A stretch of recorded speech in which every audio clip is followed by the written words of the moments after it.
Every so often, if you're really lucky, you come across somebody's work, some piece of writing or research that just totally rejects a notion that is almost second nature to you. This is more or less what I felt when I first came across the work of Kevin Dorst, my guest today. Humans believe a lot of crazy things, and there's a pervasive story about why we believe them. Daniel Kahneman, who won the Nobel Prize in Economics in 2002, along with his collaborator Amos Tversky, coined the term heuristics and biases. They were a key part of a research program that painted a picture of human thinking as riddled with simple errors and systematic biases, as opposed to ideal rational agents, we're resource limited, commit logical fallacies, and every day stray further and further from Reverend Bayes. But that might not be the whole story. Professor Dorst thinks that, partly due to these irrationalist narratives from psychology, we've lost our epistemic empathy. He posits that contrary to this now ubiquitous narrative, your opponents, and even you, just might be more rational than you think. And now, Kevin Dorst. Before we jump into a bunch of your super interesting work looking at why certain biases may or may not be biases and things like higher order evidence, I did want to ask you about, you identify as a Bayesian, and I was listening to you talk with somebody else about your perspective on Bayesianism. And there are some commonly trotted out arguments against Bayesianism, the problem of the priors, things like this. You said something that was kind of interesting in that you don't seem to be a subjective Bayesian in the sense that you don't think any set of priors, so long as they satisfy a set of coherence constraints, is okay. But you think that we can put some limitations on that set. The thing that was interesting to me, though, is you said basically you don't think we need a theorem to say if somebody believes that, I don't know, there's an elephant in my room right now or something, that's probably kind of stupid. And that makes me wonder, in your epistemology, where do you feel like you need theorems and where do you feel like you don't need theorems? Do you feel like you have a dividing line for that? Yeah, that's a great hard question. I mean, in general, good evidence that you need a theorem is if you can find one, right? If you have, yeah. So it's a bit of a sort of epistemology of second best, you might say. But yeah, so I think my attitude to this is like somewhat normal in epistemology or meta epistemology generally. It's some sort of reflective equilibrium approach to most things. It's sort of when it comes to we're balancing sort of our reasonable prior beliefs about on the ground case judgments, big picture theoretical results, and so on. And sometimes we can get sort of from a wide variety of starting points use theorems or general results to show that we're going to end up in a certain spot, but not always. I'm sort of the classic problem in moral epistemology. So you're not going to derive that you shouldn't kick puppies from some axiom. Of course, you can lay down axioms which will entail that you shouldn't kick puppies, but you can also lay down ones that say the opposite. So, of course, that raises the specter of skepticism in ethics and in other places as well. But if you're in a mindset that says, "Oh, well, we can know perfectly well that we ought not kick puppies. We can know perfectly well that there's a table in front of me on the basis of you have a mild anti-skeptical bent in many domains." My general attitude is, why not in epistemology too? We can have a mild anti-skeptical bent that we know, as well as we know anything, that it's not reasonable to believe that the universe consists of only a pink elephant doing a can or whatever. Or at least you shouldn't have a very high prior on that to begin with. And so that's the general outlook. Now that doesn't answer your question at all, which is what's the line between when you can expect or want or need a theorem or a sort of general mathematical result. And I don't know if I or anyone really has a very good, and I mean, I don't think I have a very good answer to that question. I would say, in general, this might take us far afield, but I think into questions about modeling and what we're up to in modeling normative domains like epistemology. But if you sort of have a somewhat modest, not in the technical sense that we're going to talk about later, but sort of like, not overreaching mindset towards formal models and think, well, they're almost never going to exactly fit the domain we're exactly interested in, but they're sort of nice enough. They're simplifications in the same way that physicists make simplifications when they're talking about frictionless plane and point particles and what have you. And we have can, under certain simplifications, use a nice, simple formal model to derive certain results. And even if that doesn't quite fit the target domain, it's close enough that we can draw general conclusions about it.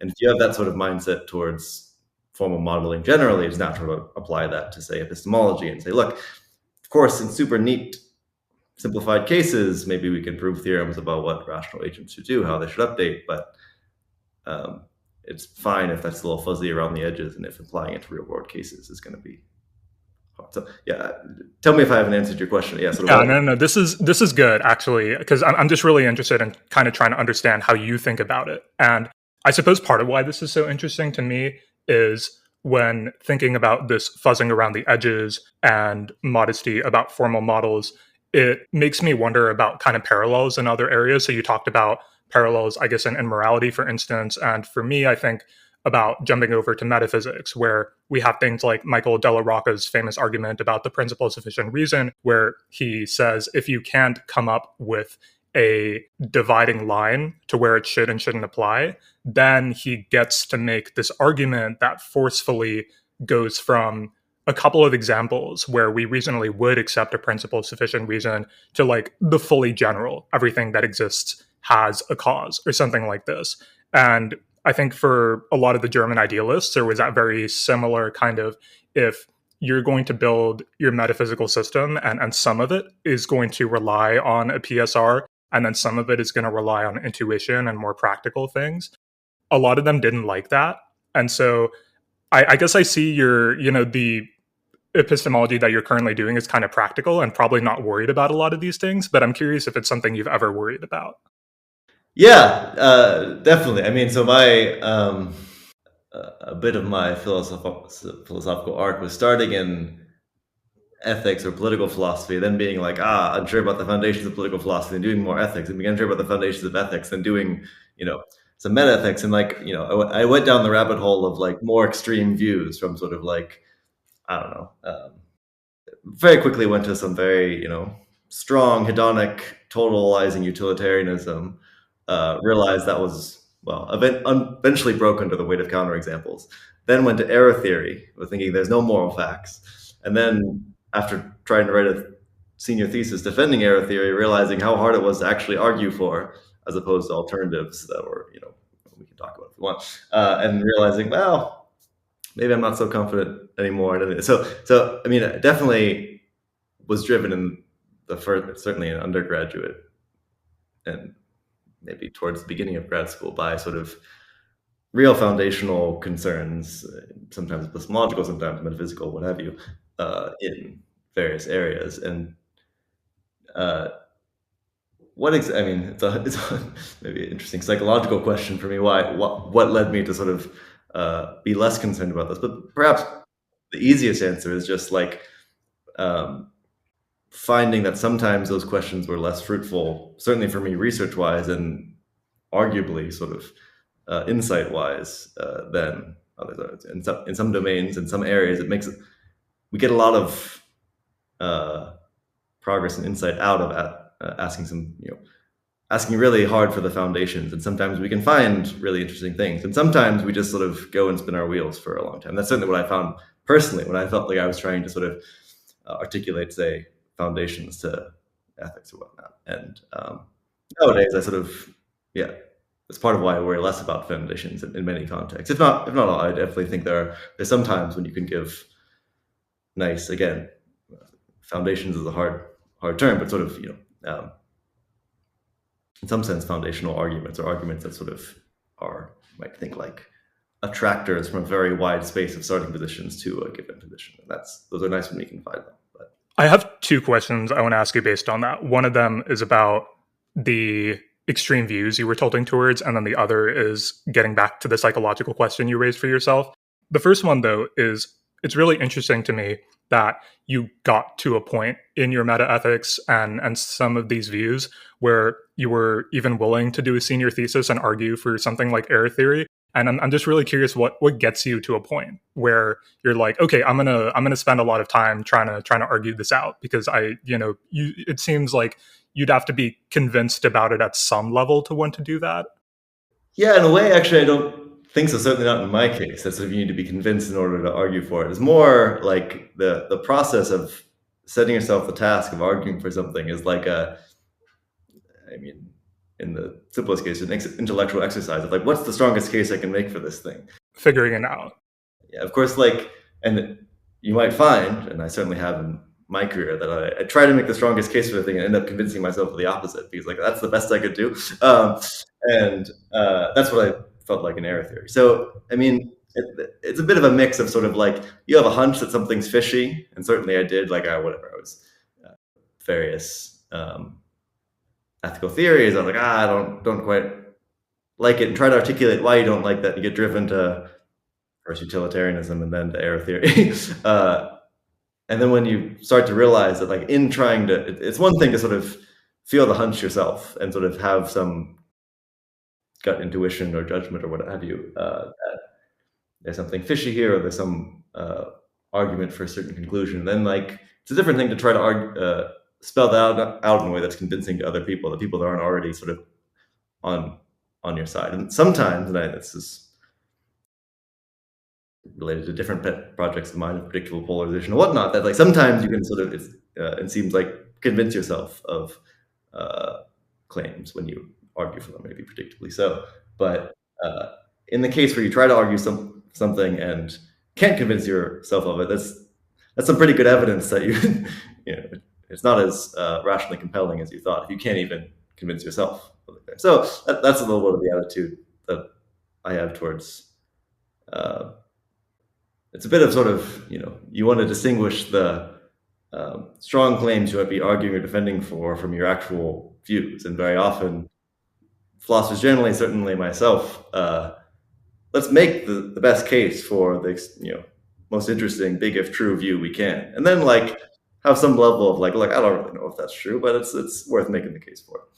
Yeah, this is always how my college metaphysics professor would give us assignments. The essays were always centered around an argument, and it was explain the argument in the strongest terms you can. And that was actually a really hard and significant part of the essay. And then you get to evaluate it.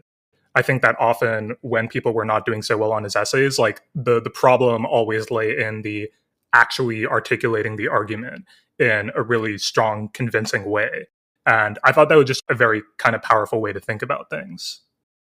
Yeah, definitely. I think the practice of learning how to steel man or sort of like make the best case for a opposing position is like, I think honestly, when I think about teaching and think of what value my students get out of taking my classes, if any, it's I hope in the sort of learning how to articulate opposing views clearly so that you can then articulate your own position better.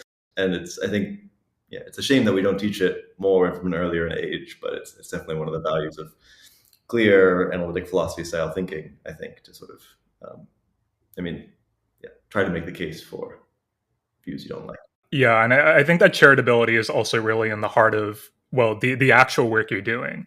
I did want to ask the second question I thought of earlier, though, which was, I guess I was seeing in kind of the maybe psychological question you had for yourself and the shifts and disposition you had when it came to the questions you were concerned with, moving from metaethical, maybe more foundational questions, to stuff that is a bit more practical, more pragmatic. There's what you just said, and then I think elsewhere, you also said something about how you were maybe getting on the job market a little bit, and you were thinking about stuff like higher order evidence, but then also thought, I need to maybe connect this to something a little bit more practical, a little bit more real world. And that seems like a very pragmatic pressure to me, being on the philosophy job market and stuff like this.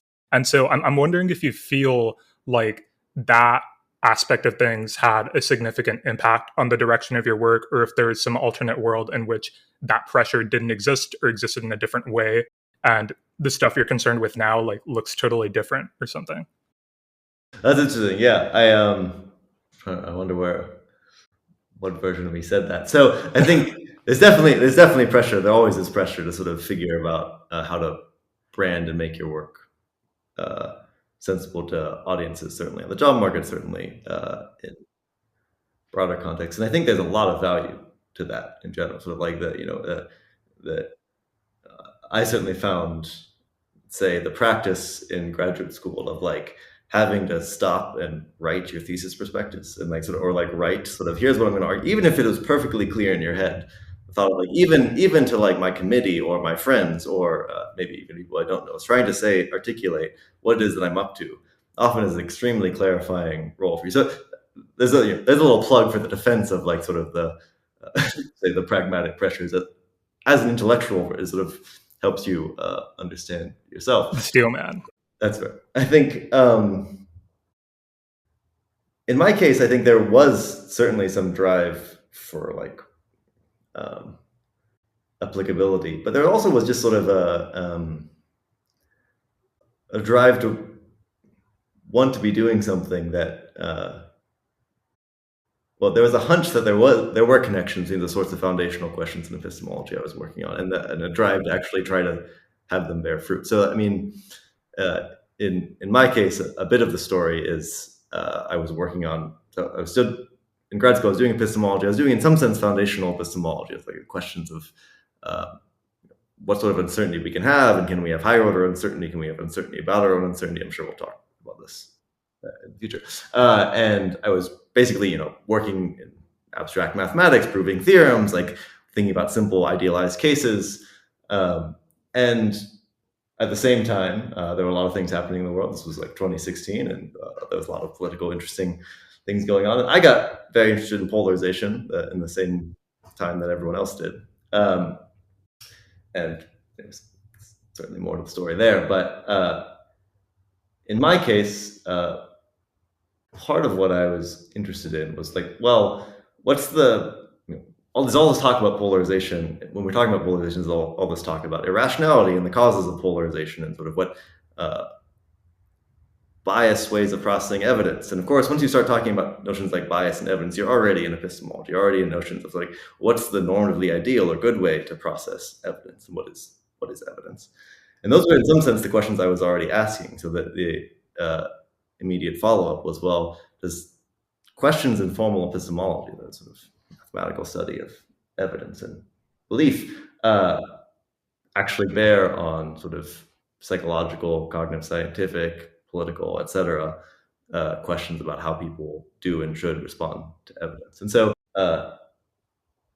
in some ways, I think it's not unique to me. It's sort of it's very common for, even in foundational epistemological writings, for people to start with some like basic, simple cases that are trying to motivate their approach. I mean, every paper on higher order evidence, which is the field I was working on, starts with some case of like somebody who's not thinking clearly and says something about like, well, we are used to not thinking clearly, and like, how does that affect what we should think? And so like, there's obviously a thought that we're interested in some phenomenon that's like happening for people like you and me.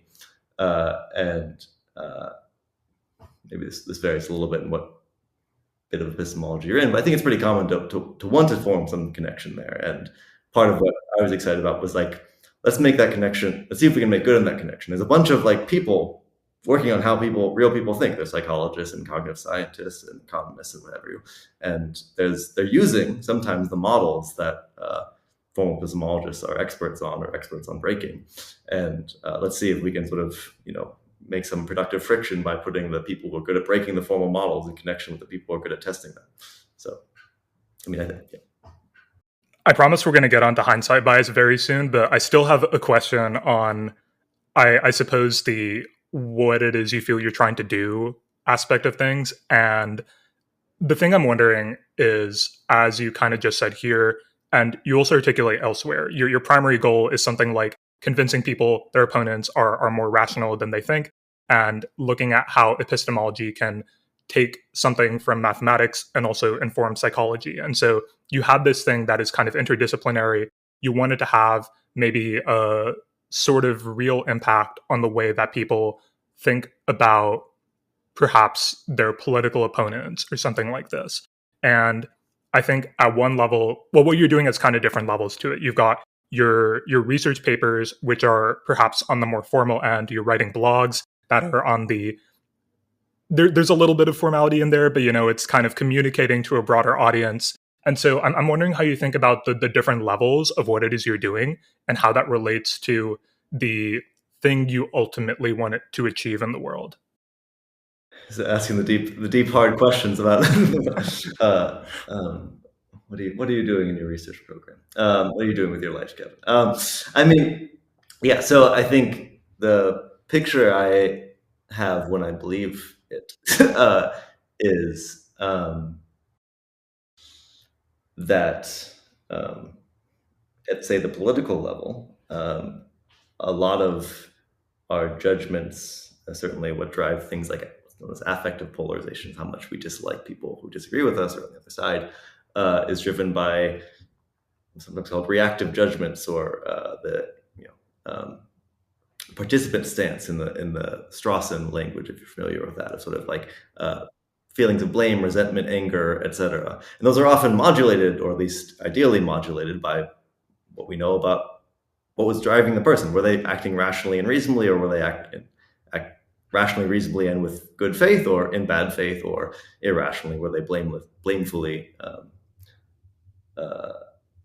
ignorant of relevant things? And that, so we're already sort of in the sort of everyday warp and woof of politics and life, have these sort of implicit normative notions that are guiding how we react to people, what drives polarization. At the same time, there's like, that's the hook then from say epistemological thinking to questions about politics. And insofar as rationality judgments and normative judgments more generally are driving how we feel about other people, then there's a rich space for both psychology, which has sort of run the show for much of the last 40 years in public discourse about rationality, so to sort of influence how we think about the rationality of other people, but also other fields like economics and cognitive science and philosophy, to sort of influence how we think about rationality generally, and therefore how it sort of grounds out how we feel about people who disagree with us. When we see that people disagree with us, for example, do we reach for an irrationalist sort of they're just foolish or dumb explanation, or do we reach for some more structural explanation that looks at, well, how did they come to be in a social situation where these are their networks of trust, and these are the people they believe, and here are the people that are telling them things that they can say about how elections are run, or what have you.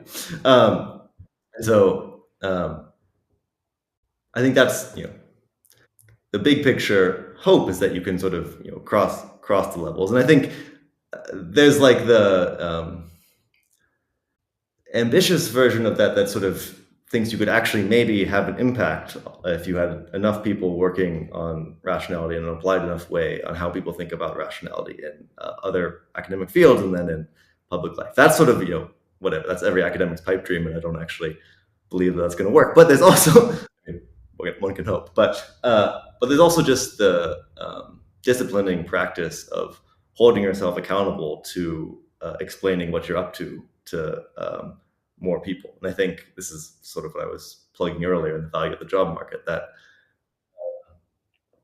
I read people I take some great inspiration from, despite disagreeing with them a lot, are Kahneman and Tversky, these famous psychologists who were like famous for changing how we thought about rationality. And one sense I got both from reading their work and from reading various biographies. Michael Lewis is a great one about them. Is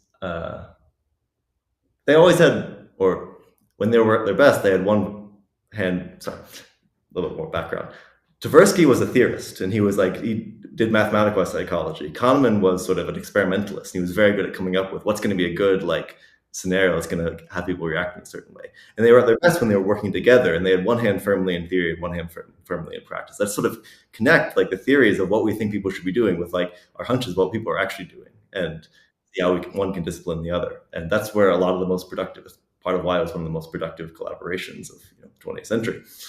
And I find that inspiring. And sort of even if you're certainly collaborating, but even for yourself to sort of think, okay, I'm doing some theory, but how would it does it have implications for actual, say, experimental findings? And can we find connections that way? And so I think that is another way I could keep rambling about this for a long time, so I'll cut myself off. But it's another way of getting sort of external constraints that can discipline research that otherwise might go off the rails or be left spinning its wheels.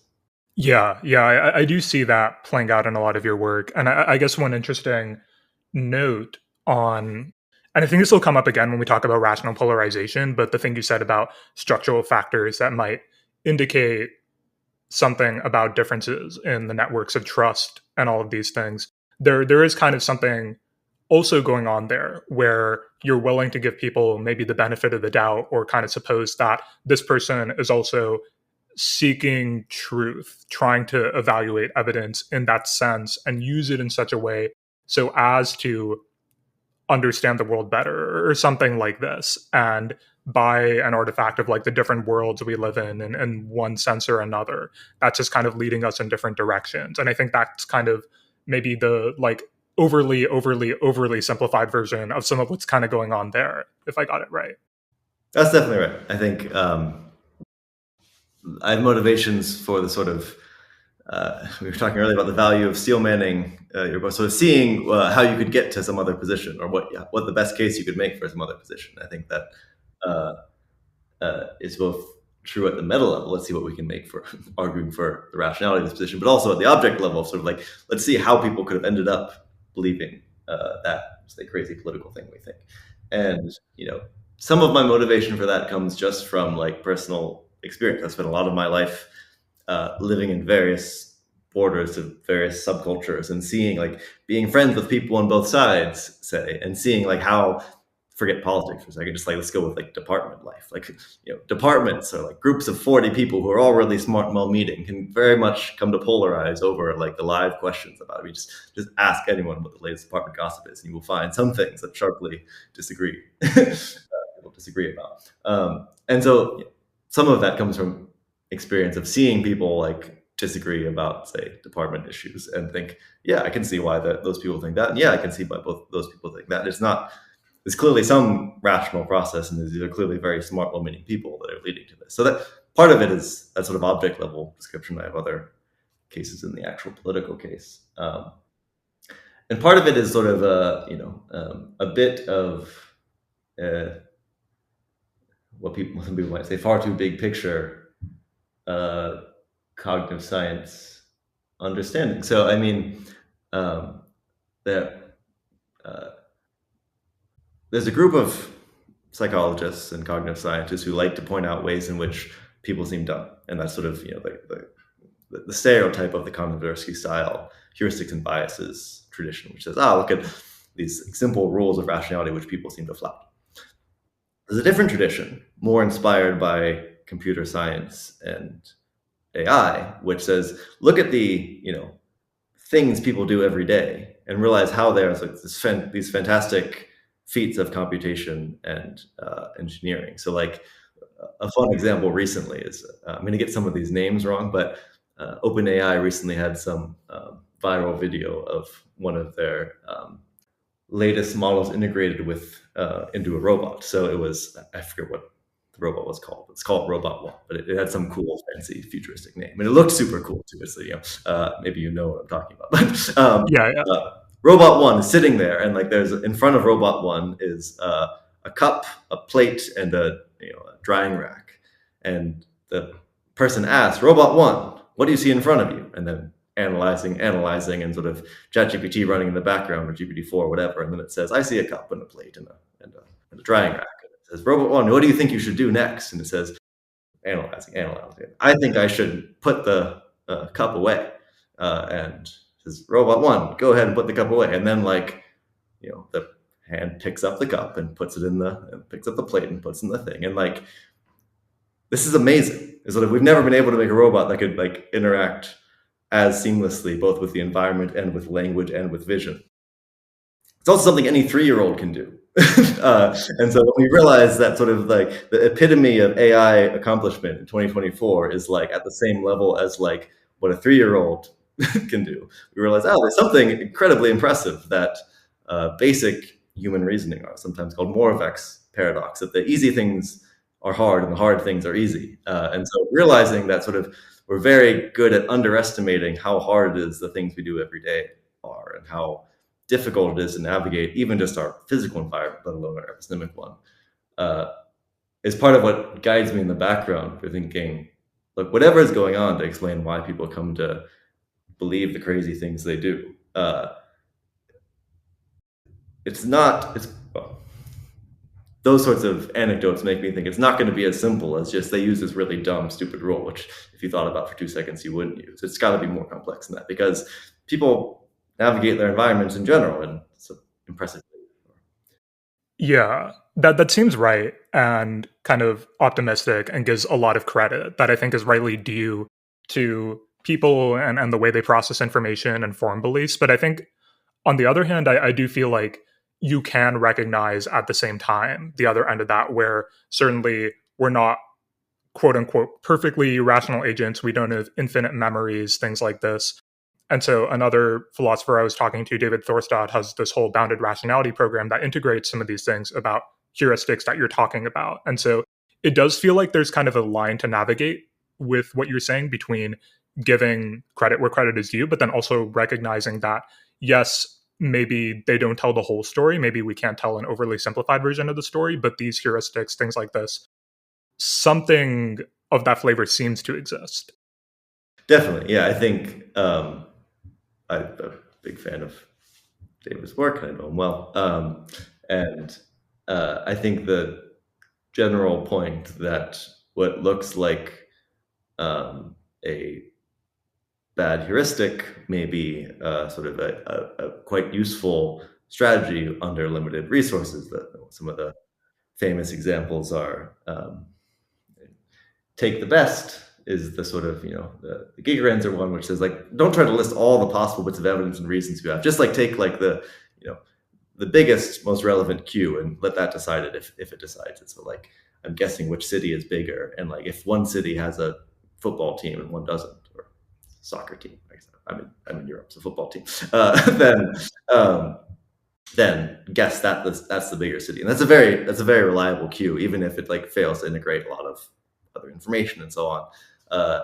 It's a sort of thing that if you take into account the idea that there are costs to sort of gathering, or even not even gathering, but sort of calling to mind and integrating all the information you have, then simple heuristics sometimes are better balances of those costs. And I take that as one of the insights from Gigerenzer and David and David Thorstad and other folks. And I think there's certainly something right there that also can help explain why people might make systematic errors in some sense.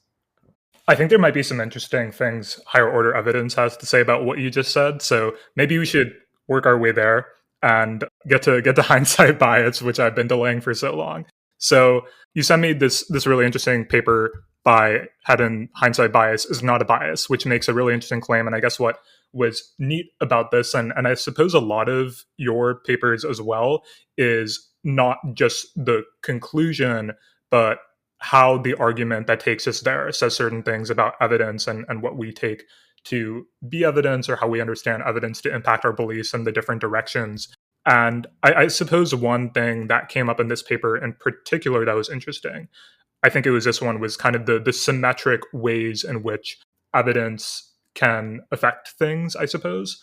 That may have been another paper, but maybe let me just try to rehearse quickly what was going on here and we can talk a little bit about it. But there's generally the story being told here, like hindsight bias is often irrational, and I think people are kind of broadly familiar with the term about being more confident that some body of evidence supports a hypothesis after we know that the hypothesis was true. So maybe I had some indications that a train crash was going to happen. And then after the fact, after the crash actually happened, I might go back and say, oh, I should have known that, or everything there was actually going to cause that to happen, or something like this. And so Hedden, as I understand it, kind of gives two independent reasons of why this is actually rational. Maybe you could spend a little bit of time just kind of on the argument there and how you think about it. Yeah, definitely. So, as you said, perfectly right, hindsight bias, sometimes called the I knew it all along effect, is a sort of like after you learn that something happened, thinking it was in some sense more predictable from the prior evidence than you would beforehand. And Hedden, I think, makes a couple really nice points about this. One is sort of take a version of hindsight bias that doesn't forget yourself. So suppose you're asking how well someone else predicted. So make it a third person case. So let's make it concrete. How likely, sorry, what do I want to ask you? This is going to be hard, but what's your estimate right now for how confident I am right now that I ate cereal this morning? Oh man, that is hard. Well, you know whether or not you ate cereal this morning, so it's got to be either 100% or 0%. But That you know, sounds like pretty foggy. It's been, it's a long day, but yeah, that's fair. Okay, you could be a little bit foggy, but probably like towards one or the other of those, depending on how much of a skeptic about your own experience you are. But yeah. I'll probably say something on the outer bounds. All right, but give me a point estimate. Okay. Okay. Do you seem like you eat cereal? I'm trying to figure out if you seem like a person who eats cereal or not. Good question. That's a hard one, and I don't have a lot of evidence about this. Let's say just to put a number, 92%. 92%. All right. Your estimate is that 92% is my confidence I ate cereal this morning. Right. I'm guessing you probably factored into, the fact that I mentioned cereal is probably some evidence that I did eat cereal, because after all, even people who eat cereal probably don't eat cereal every day anyway. So that was doing some sophisticated things. All right, now I'm going to tell you, I ate cereal this morning. All right, now what's your estimate for what my credence is? Now it's 100. Yeah, okay, there we go. So it went up. Why is that? I mean, it's the reason that it was already implicit in what you said. So if you know that I know, or you know that even in the case where I don't know, if it's like you ask me how likely my estimate for whether I ate cereal last week, it's going to be my beliefs, my degrees of belief are going to be correlated with the truth value there of whether I did or not. And so what is it to say that my beliefs are correlated with the truth value? Well, it's to say, first of all, if you first just learned what my beliefs were, if you learned I was confident that I ate cereal today or last week, then that would increase your confidence that I ate cereal last week. You trust my judgment about whether I ate cereal, hopefully. But as you were saying before, an interesting fact about probabilistic support is that it's symmetric. If A makes B more probable, then B makes A more probable. Sort of more probable is basically asking about whether things are correlated, or correlating according to your subjective or rational probability function. And correlation is symmetric. And so if what my credences are about, or what my beliefs are about whether I ate cereal is correlated with whether I ate cereal, then vice versa, whether I ate cereal is correlated with what my beliefs are. And so since we already, obviously, you defer to me about whether I ate cereal. If you learn that I ate cereal, that should make you increase your confidence that I am confident of that fact, or I increase your estimate of what my belief is in that fact. And so that's structurally, it's something that looks quite a little bit like hindsight bias in the third person, right? You start out with some estimate, 92%, for what my confidence is that I ate cereal. You learn that I ate cereal, then your estimate for my estimate goes up to 100%. And I think Hedden's first point is just that. In the third person case, this is totally kosher. You're getting a bunch of evidence about my evidence, basically. And then the second point, which is near and dear to my heart and I quite like, is it seems like perfectly sensible to say the same thing in the first person case, at least in cases where you have some sort of higher order uncertainty, where you don't know exactly what your own opinions or your own evidence supports. So in the case, well, we could use the same case we want, though it might be a little bit forced. But the basic thought is, if you think your own beliefs are correlated with truth on some subject matter, and you're not entirely sure what your own beliefs are, then you're asked to make some estimate about what they are, and you're going to name some number. Then if you learn that the thing happened, Kevin ate cereal, or it rained today, or whatever, that's going to provide some evidence that maybe your beliefs were higher than you originally thought, or your confidence was higher than you originally thought. And so that's something that looks a lot like hindsight bias. Another way to put it is,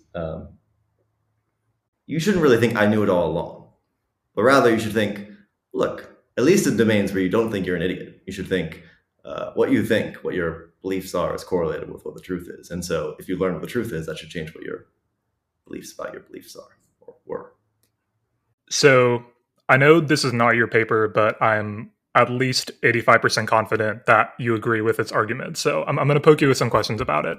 And one thing I'm kind of wondering is just in general, I think this paper correctly argues, and kind of along the lines of what you said, that we probably should be more confident a body of evidence supports a hypothesis when we know that the hypothesis is true, that kind of symmetric factor that you were talking about.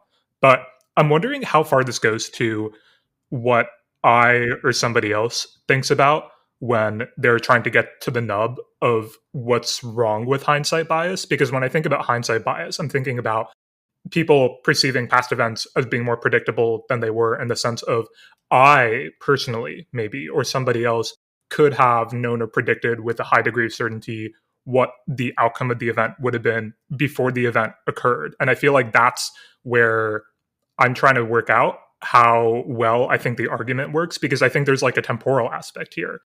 In this present time, I know that the hypothesis is true and therefore supports the evidence supporting the hypothesis. But the thing that I'm now thinking when I think of hindsight bias is I'm now making this kind of counterfactual claim or imaginative claim of, if I were to go back in time before I knew the hypothesis is true, then I would have in fact predicted it. And I wonder if that's something where you feel like that's like an important difference between how people ordinarily think about hindsight bias and kind of what Hedden is able to argue here, or if you feel like maybe I'm making like a very subtle distinction that doesn't actually matter. No, I think the temporal thing is quite important. Yeah, so it's definitely important for getting hindsight bias to come out rational, that we're saying you have a certain fix a quantity, which is Kevin's credence that he ate breakfast this morning at 6:45 his time, and then you're forced to estimate that quantity, and you give some number, 92%, and then you learn something, and then you're again forced to estimate that original quantity. You're not now estimating what Kevin thinks now or anything like that. You sort of you're now looking at trying to estimate the thing you were estimating in the past. And of course, that's easy to see in the third person case. It gets more subtle in the first person case, because now it's like your beliefs are changing throughout the process. In third person belief case, my beliefs weren't changing about cereal as we went through the process, but yours were. I think maybe one way to illustrate what I think is right about the Hedden argument is sort of to first consider a case where it's clearly wrong, where I don't think he would apply it. So take a case where your evidence is clear. You know exactly what you think and what you should think about something. So I got a coin here. Never start a philosophy podcast without a coin. I got a coin here. It's gonna, fair coin. I'm about to flip it. What's your estimate for how likely you think it is to land heads? 50%. Great. All right. Landed tails. Now what's your estimate for how likely you thought it was? You thought, not now, what you previously thought it was to land heads. Okay, I know where this is going, and I'm like trying to, now I'm doing a bunch of things in my head, and so I'm stop thinking too soon. I need to stop going up meta levels. I think what you're trying to get me to say is that my estimate should have been lower in the past. No, I'm not actually. No, I'm trying to. I could have. Yeah, I could have been saying that. That would be very sophisticated. With to be fair, this is like a controlled setup. It's not. I could have lied to you what about was going to say, or I could have controlled the flip, or it could have been a bias quote, whatever. Okay, so exactly. But right. So for those reasons, I think it's totally fair actually to say, yeah, it could have been a little bit unclear what you should have thought about that. But imagine a case where it's I'm flipping it, you're flipping it yourself. Say that's the easiest version. Then there's very much less room for doubt. You should be pretty confident that 50% is what you started with, and there's no uncertainty there.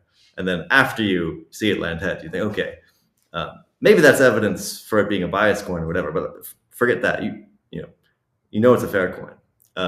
Then I say, and I think Hedden should say, you shouldn't do hindsight bias. You know what you did and should have thought before, and you know that it was a 50% coin or whatever. Happy with that, or are you sort of, That's fine to me. Yeah. Okay. So then when I contrast that sort of case where in some sense the probabilities are extremely clear, and I think that shows that what's crucial for the Hedden argument to work is this sort of lack of clarity or ambiguity in your own judgment about how likely something is. So let's take another case. What's your estimate for how confident you are that I own a bike. Is that bike yours or not? I'm gonna go with 85% here. All right, great. That's interesting. We might be in a Gettier case. I do own a bike. That's not my bike, but I do own a bike. I forgot that my office mate has a bike over there. Yeah. Now, what's your estimate for how likely you originally thought it was that I owned a bike? How likely I originally thought it was? Yeah. Well, I think it's hard for me to like revise it up, but that's right. It's always the case because among other things, you got You realize now you had misleading evidence. I did have misleading evidence, exactly. So yeah, I shouldn't have used that evidence. But I think hopefully even that makes clear that sort of there's a sense in which as you get more evidence in, you can start to doubt how you did or should have used the evidence. You got a bunch of like facts floating around. You got the fact that there's a bike right there. You got the fact that I mentioned a bike. You got the fact that I don't know, I'm a sort of youngish guy who's like, I don't know, probably a liberal academic who sort of, lives in a city. I mean, those are all like highly relevant to whether I own a bike. And your previous example about serial being true. Yeah, exactly. I mean, maybe I always give cases where the proposition. Yeah. So, I mean, so you got all this evidence floating around. It's a little bit hard to know how to aggregate it. And I mean, as we've seen, even with the coin case, it's hard to know how to aggregate it. But the relevant distinction that I think Head and I want to make is between those cases where it's easy to aggregate and those cases where it's hard to aggregate. In the cases where it's hard to aggregate, you can list a number for how confident you are, how confident you think you are. But that's like, subject to revision. You could surprise yourself by saying, I mean, often we're wrong about, you'd say like, you can say things like, oh yeah, I'm confident that this is gonna work out or whatever. And then when it doesn't work out, you're like, oh, I'm not surprised. Or we have these cases in life where you think, oh yeah, I totally trust Jim. He's a great guy. And then like, you realize that sort of like, when you're making your plan, you actually sort of don't really count on him. You're like, oh wait, maybe I don't trust him as much as I think I do, or as I said I do, or whatever. And I think cases like that sort of reveal that we can get it wrong about what we believe, and in these sort of ambiguous cases where it's really hard to say what we believe, to sort of put down a number, 85%, sure. Getting evidence about what happened, whether I own a bike, whether the coin lands heads, whether Jim screws you over, can affect your estimates for, maybe I really did see that coming, or I could have put it easier. I could have seen that coming if only I had looked at the right sorts of evidence that I had available to begin with. I think this puts a lot of the ideas in place to talk about higher order uncertainty, which is one of the really interesting things that you're kind of trotting out here about being uncertain about where our evidence should direct our credences or what kind of credences they should give us.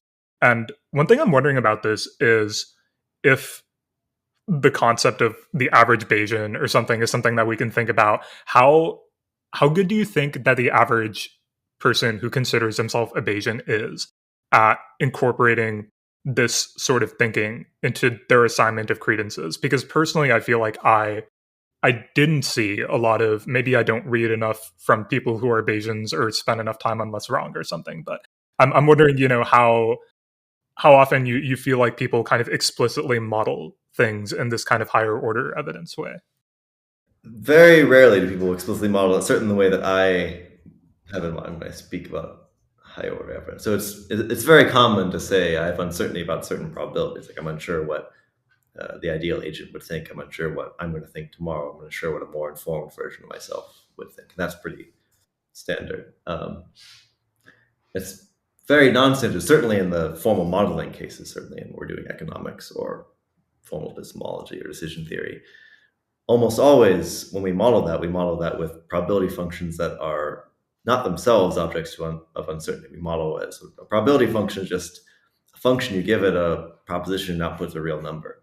That function isn't itself a variable. It's not something that you can be uncertain about usually. Likewise, the contrast cases when we're explicitly modeling sort of people's uncertainty about each other when we're doing game theory, for example. When I'm unsure what you think about what I think, for example, then we model probabilities as these variables that we can be unsure about. But almost always, they're variables that other people can be unsure about. I know what I think, and you know what you think, but I'm unsure what you think, and you're unsure what I think about what you think, and so on. So in the actual practice of it, it's very rare to sort of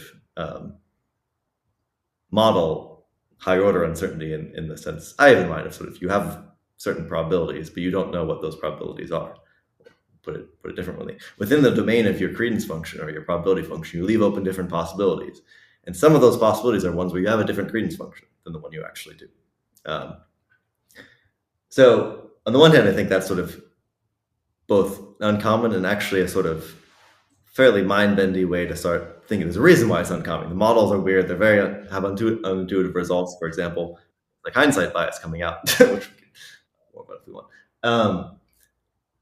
On the other hand, I think your question was not necessarily an explicit question about what models people write down in papers, but how do people think? And I think it's very rare for people to write these things down formally, but it's very common for people to sort of have an intuitive sensitivity to sort of these cases of where they have more or less certainty about what they do believe or what they should believe in the circumstance. I mean, it's not hard to see the contrast between let's take another case. How likely is it that the 27th digit of pi is a 4? 27th. I'm trying to remember if I know that many digits of pi. Let me just say 10% so that we have something. Excellent. I appreciate that, because if you did know, that would be a problem. So like in that case, it's sort of you're doing something like the principle of indifference. Like, there's 10 options and I don't know what to do. Or like there's a goat behind doors A, B, and C. Which door? How likely is it behind door A? Like, okay, third. Or a coin, I'm going to flip it.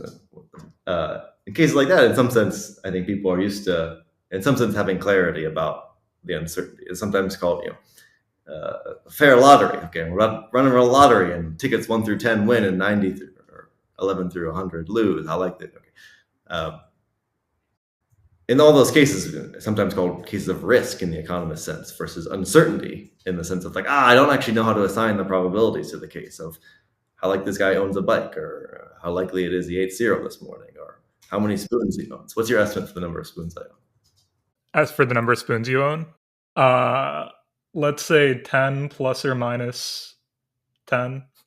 All right, good. So like hard to know what to say. I mean, it's almost it is a joke. It's like sort of like, well, you want me to give you a number?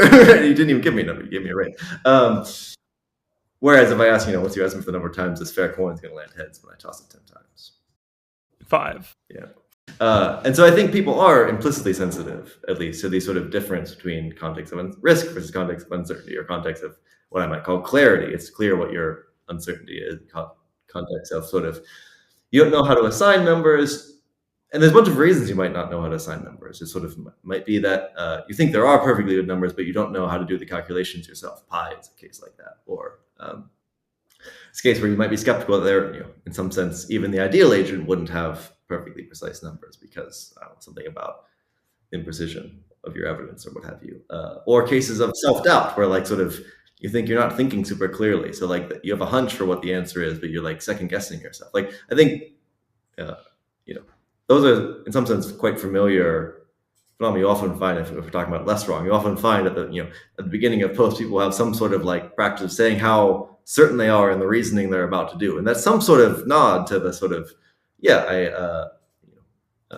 I have some maybe model I'm working with, but I have some uncertainty about whether it's in some sense the right model where it fully captures even everything I would on reflection say is relevant. So in that sense, I want to say sort of the nitty-gritty, hairy questions about modeling are, it's rare to model this stuff, but it's common to worry about this stuff, and all the more reason then to sort of get clear on how to model it.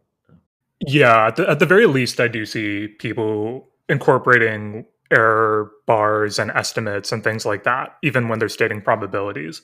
One thing you brought up earlier that was interesting was the example of game theory, where there's this kind of iterated set of knowledge or kind of higher order levels where you know X, I know that you know X, you know that I know that you know X, and so on.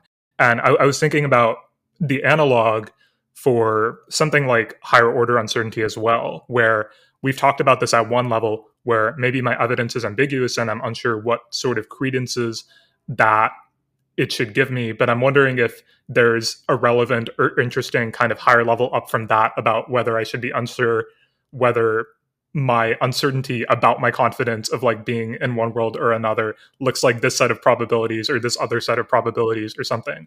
Or like, is that something that feels useful to think about at all to you, or just like totally kind of incoherent and a bit silly? No, it's totally coherent, and it's actually quite important, I think. So, here's one of the sort of intuitive, sort of unintuitive results of when we model these things.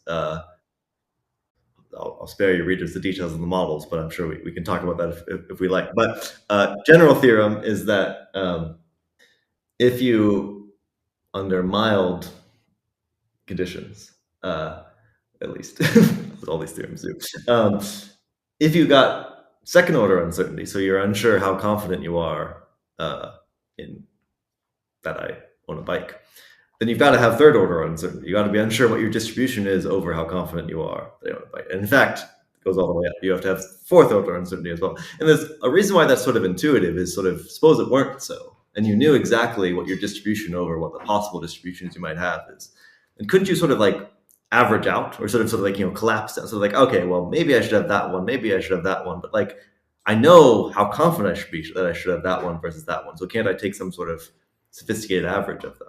And short answer is you could if you knew how confident you were, but you don't know how confident you are at the second level. So, and so in some ways, I think that also does, I think at least that fits with the phenomenon, which is that in these cases of ambiguity, it's not like there's some, in the cases of risk, there's at a level of certainty you can fall back on. I don't know what ticket's going to be drawn, but I know here are the probabilities. I can write them down.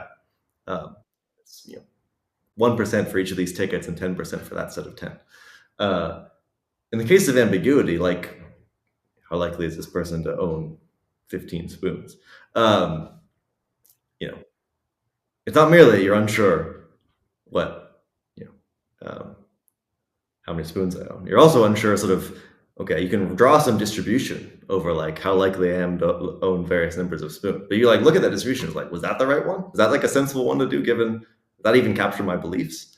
That sort of like feel that uncertainty about your own uncertainty. So.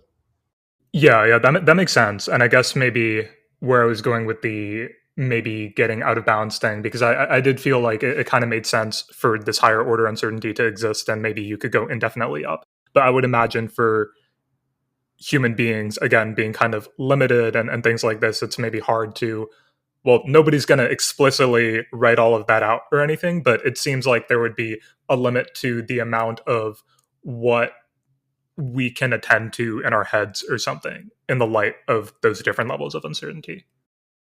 I think that's right. I mean, it does get into subtle questions about philosophy of mind and what it is to have a belief or have a probability. So like sometimes, just to make an analogy, sometimes people make the argument that, look, people couldn't have infinitely many beliefs because, you can write, I believe it's going to rain. And then you can write down, I believe that I believe it's going to rain. But that's like, another sentence you got to write down in the belief box in your head. And like that, I believe that I believe that I believe it's going to rain. Another and certainly if you have the model of belief where there's like some little part of your brain that's got, in some sense, sentences written down on it. That's always a metaphor. It's exactly, but in some sense, you've got sentences written down on it. Then, of course, you couldn't have infinitely many sentences written down inside of a very small chunk of brain. But in another sense, of course, people have infinitely many beliefs because you believe that 2 is greater than 1. You believe that 3 is greater than 1. You believe that 4 is greater than 1, and so on. And for every natural number n greater than 1, you believe that n is greater than 1. I mean, maybe we get subtle things about guises and reference if I pick out that number in a very subtle way, but ignoring that, So clearly you do have infinitely many beliefs. And there's a question, well, how do you do? And in some sense, it's, well, has to do with your dispositions. It has to do with sort of your general knowledge of axioms and other things. There's a bunch of subtlety we can get into there. But, and so that's in the belief case. How could you have infinitely many beliefs? And so it's not immediately obvious then that just because we have sort of this infinite hierarchy that you couldn't have, in some sense, attitudes implicitly towards that whole hierarchy. Take the case of higher order certainty, the easy case of, I'm about to flip a fair coin and you're 50% confident. You know you're 50% confident it's going to land heads. You know that you know it, you're 50% confident. Presumably you know that you know that you know that you're 50% confident. Maybe, again, you can't explicitly represent all these things, but in some sense you implicitly, if you didn't at some level know that you know that you know, then you might act a little differently. And so, anyways, that's a rabbit hole that we can get lost in, and I actually don't know exactly what to think about. But I think it's right that certainly people aren't explicitly representing all these levels, but it is a further question about whether they're implicitly sensitive to them. Yeah, there's a philosophy of language analog about the proposition X versus the proposition X is true, which you can also iterate indefinitely and kind of argue about whether these things are the same or not the same thing, and then kind of the implications of that, which is kind of interesting. But maybe to not get us down that rabbit hole, a last question I have on this paper was something you said about higher order evidence in, I guess, reliability and rationality, where, the higher order evidence you have can give you evidence about these two different things.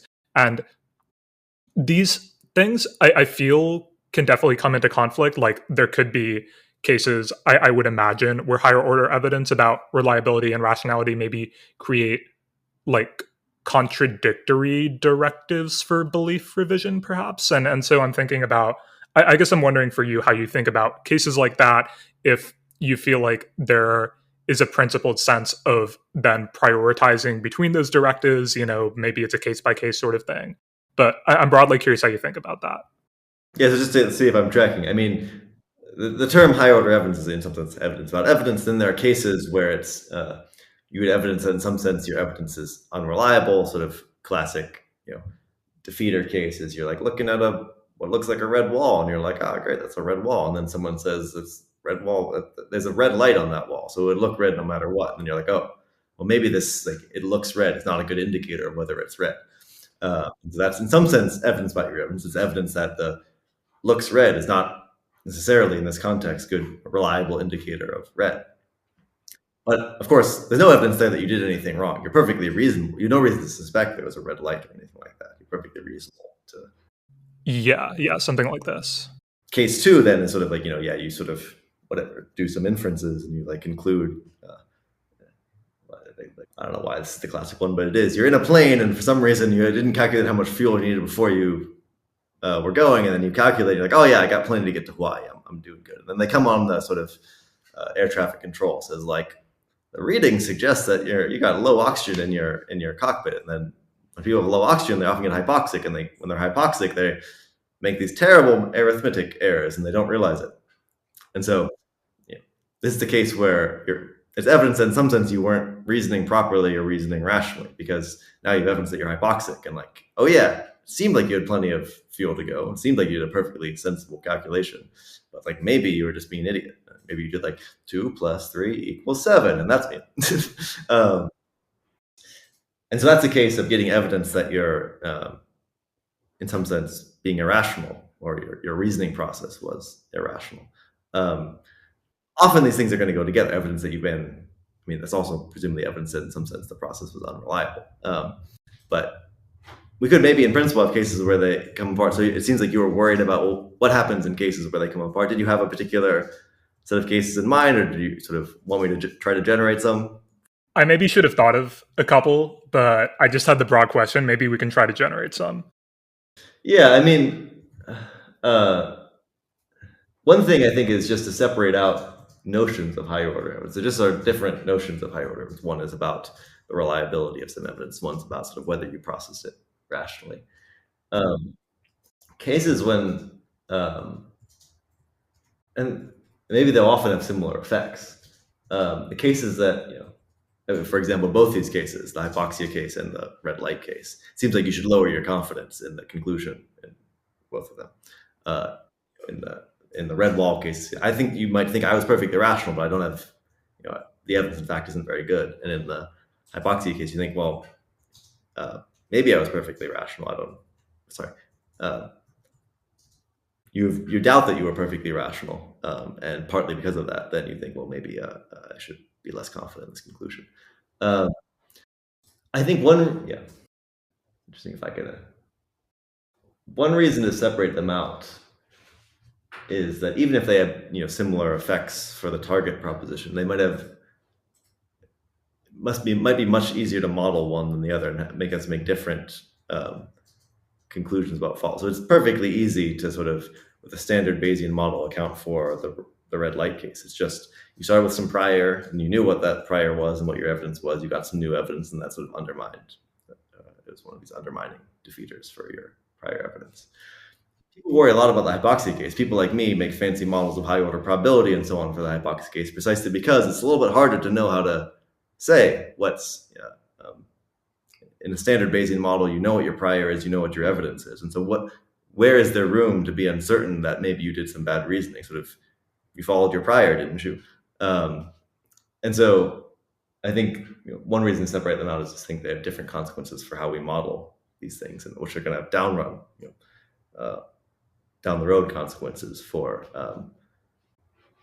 features of rationality that we think are features of Bayesian rationality that we want to hold on to versus not. But yeah, I'm struggling right now to come up with a concrete case. I don't know if you have one. Yeah, I think I am too, so that's probably okay. Maybe we can come back if one or the other of us manages to invent something in our mind. But I do think this is actually kind of a segue that I didn't initially plan for to your being rational and being wrong paper, which I think is really interesting, where you're dissecting this right and rational inference that people tend to make, where the correlation, I suppose, between being rational and then being correct about something is a lot weaker than we might initially assume. And you make some kind of concrete recommendations about incorporating error bars and things like this into the sort of estimates we should have for calibration and stuff like that. And there was one thing you said in this paper that struck me as particularly interesting, and maybe we can also kind of talk about the overall argument as well to give some background. But you did say that in one part of the paper, this is a rather specific question, that you kind of define overconfidence and underconfidence and overcalibration and undercalibration. And maybe you can say a little bit about what those are. But the thing I also kind of wanted to narrow in on was you define kind of this number, I think like R with a bar over it, and ask whether it exists. And this is basically the average credences it would be rational for somebody to have. And you think that it shouldn't be that surprising for this value to exist. And you say that sometimes some people are being overconfident, and we can gloss this as being more confident than they should be. And then you say, interestingly, this entails there are facts about how confident they should be. And I read this as almost like maybe a linguistic argument about the way we employ a term to make this normative judgment, and then that like employment of terms presupposes some real fact out there in the world about the right level of confidence. At least that was kind of like the way I read it the first time I read this. And I'm wondering if I'm reading it incorrectly, and then if I am reading it correctly, whether you feel like you might get dragged into some like realist, anti-realist debates with philosophers of language about that particular point. Good. Yeah, that's a great question. So maybe to say a bit about the setup in terms of the calibration and overconfidence literature that it's responding to. So I don't know if your readers will be familiar, but this sort of classic paradigm in judgment decision making that tries to ask whether people are too confident in their beliefs. And the general simplest approach is ask them a bunch of trivia questions, have them guess, then rate them their confidence in their guesses between 50 and 100%, and then look at how many of the guesses they get right and compare that to their average confidence. And like classic finding is the overconfidence effect, that sort of take all the things that are 80% confident, only 60% are true. Take all the things that are 90% confident, only 70% are true, or something like that. So the thought is that seems overconfident. Seems like the truth. on average, they're only getting 60% of them right, but they're on average 80% confident. It seems like their confidence is higher than it would be in order to be, on average, at least accurate. So the paper was on sort of trying to suss out when and why that's good evidence for overconfidence in the sense of being irrationally overconfident. And the basic starting observation is just like it's perfectly possible for a quite rational person to end up in that sort of miscalibrated, say, overcalibrated state, as I called it in that paper. So, easiest toy philosopher case is Billy is really confident he's got hands and that he's like sitting in a desk and that he's talking to someone on a podcast and a bunch of other things. He's wrong because he's a brain in a vat. Perfectly rational to think that you've got hands and whatever. When everything, he's a brain in a vat. Everything seems exactly as it would if it. Maybe he doesn't know, but whatever. He's rational to be confident, but he's wrong. So it's perfectly, he's arbitrarily confident in all, many things, rationally so, and yet if we gave him a calibration test, he'd be terribly calibrated because he'd say things like, "I have hands. Of course I have hands. What are you talking about?" Maybe be suspicious if you ask that question, but and just take other cases of people being misinformed. If someone has an outdated textbook and they have a bunch of beliefs about biology on the basis of that textbook, and they have no reason to believe it's outdated, and they're perfectly diligent students, and so on, they're going to be overcalibrated. They're going to be confident of a bunch of their verdicts about biology and how cells work, and whatever. Turns out, we've since learned this is all bunk, whatever. So there's no necessary connection between being rational and having, in some sense, perfectly reasonable evidence and yet being miscalibrated. So the question is, well, it seems like we're learning something in the trivia studies we run, but what are we learning then? And the question the paper was trying to suss that out, basically saying, yeah, we usually are when things are good. And the way it's going to work is by, what we're trying to do is sort of look at an observed quantity, which we can find, which is like their average confidence in a set of questions or propositions. And we're trying to infer whether, I say, that aligns well with the average confidence to be rational for them to have this R bar talked about, right? I take that sort of one way to say, if those things line up, then people are rationally calibrated, and if they come apart, then they're more confident than they should be, or less confident. So I take it, so your question is sort of like, in that setup, you need this quantity, this R bar, this sort of average rational freedom. It's not maybe in everything, because maybe you can't average everything if people have too many beliefs, but just a concrete set of propositions. You got 100 questions about cell biology, and Joe is on average 80% confident in them because in his answers to them, because he just studied for the test and so on. Turns out he's got an outdated textbook, right? And so only 60% of those are correct. Yeah, the thing I guess I'm interested in is kind of the inference that you explicitly make between this gloss of sometimes people are more overconfident, which we can articulate as being more confident than they should be, and then the entailment that you suppose that this has, that there are facts about how confident they should be. So I think I was, the form which is linguistic argument. I guess I was maybe trying to press the skeptic about normative facts about rational credence or rational degree of belief.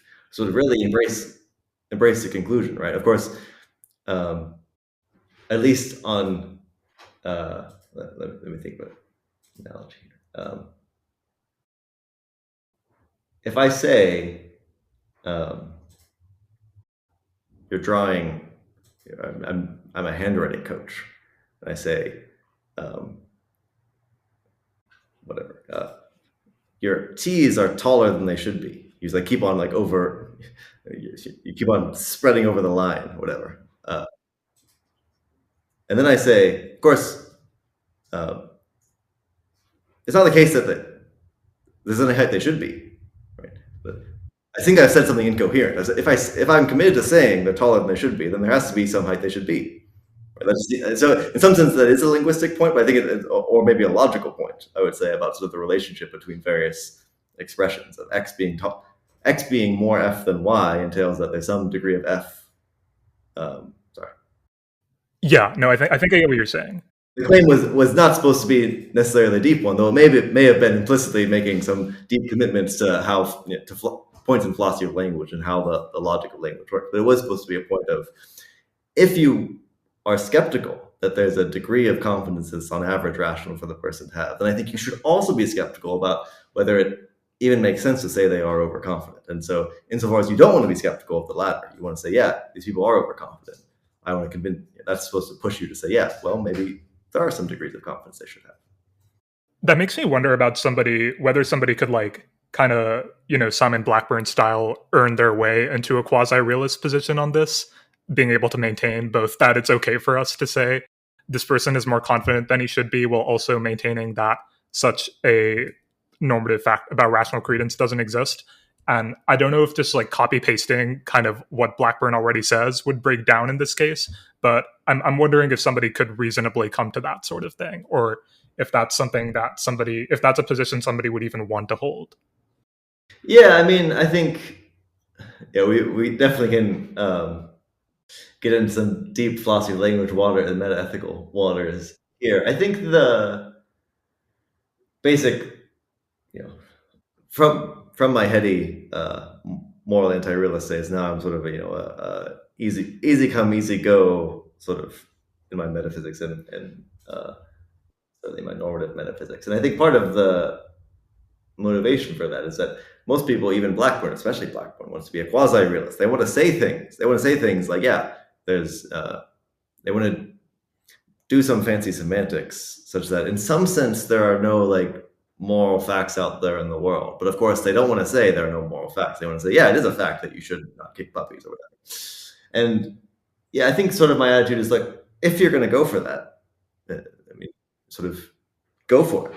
And then when I say things like, you're more confident than you should be, then yeah, gloss that, the logic, it's a constraint on your philosophy of language. The logic's going to come out, I say, such that if you're overconfident, then you're more confident than you should be. And so there are facts about how confident you should be, or at least constraints on those facts. So you should be more confident, blah.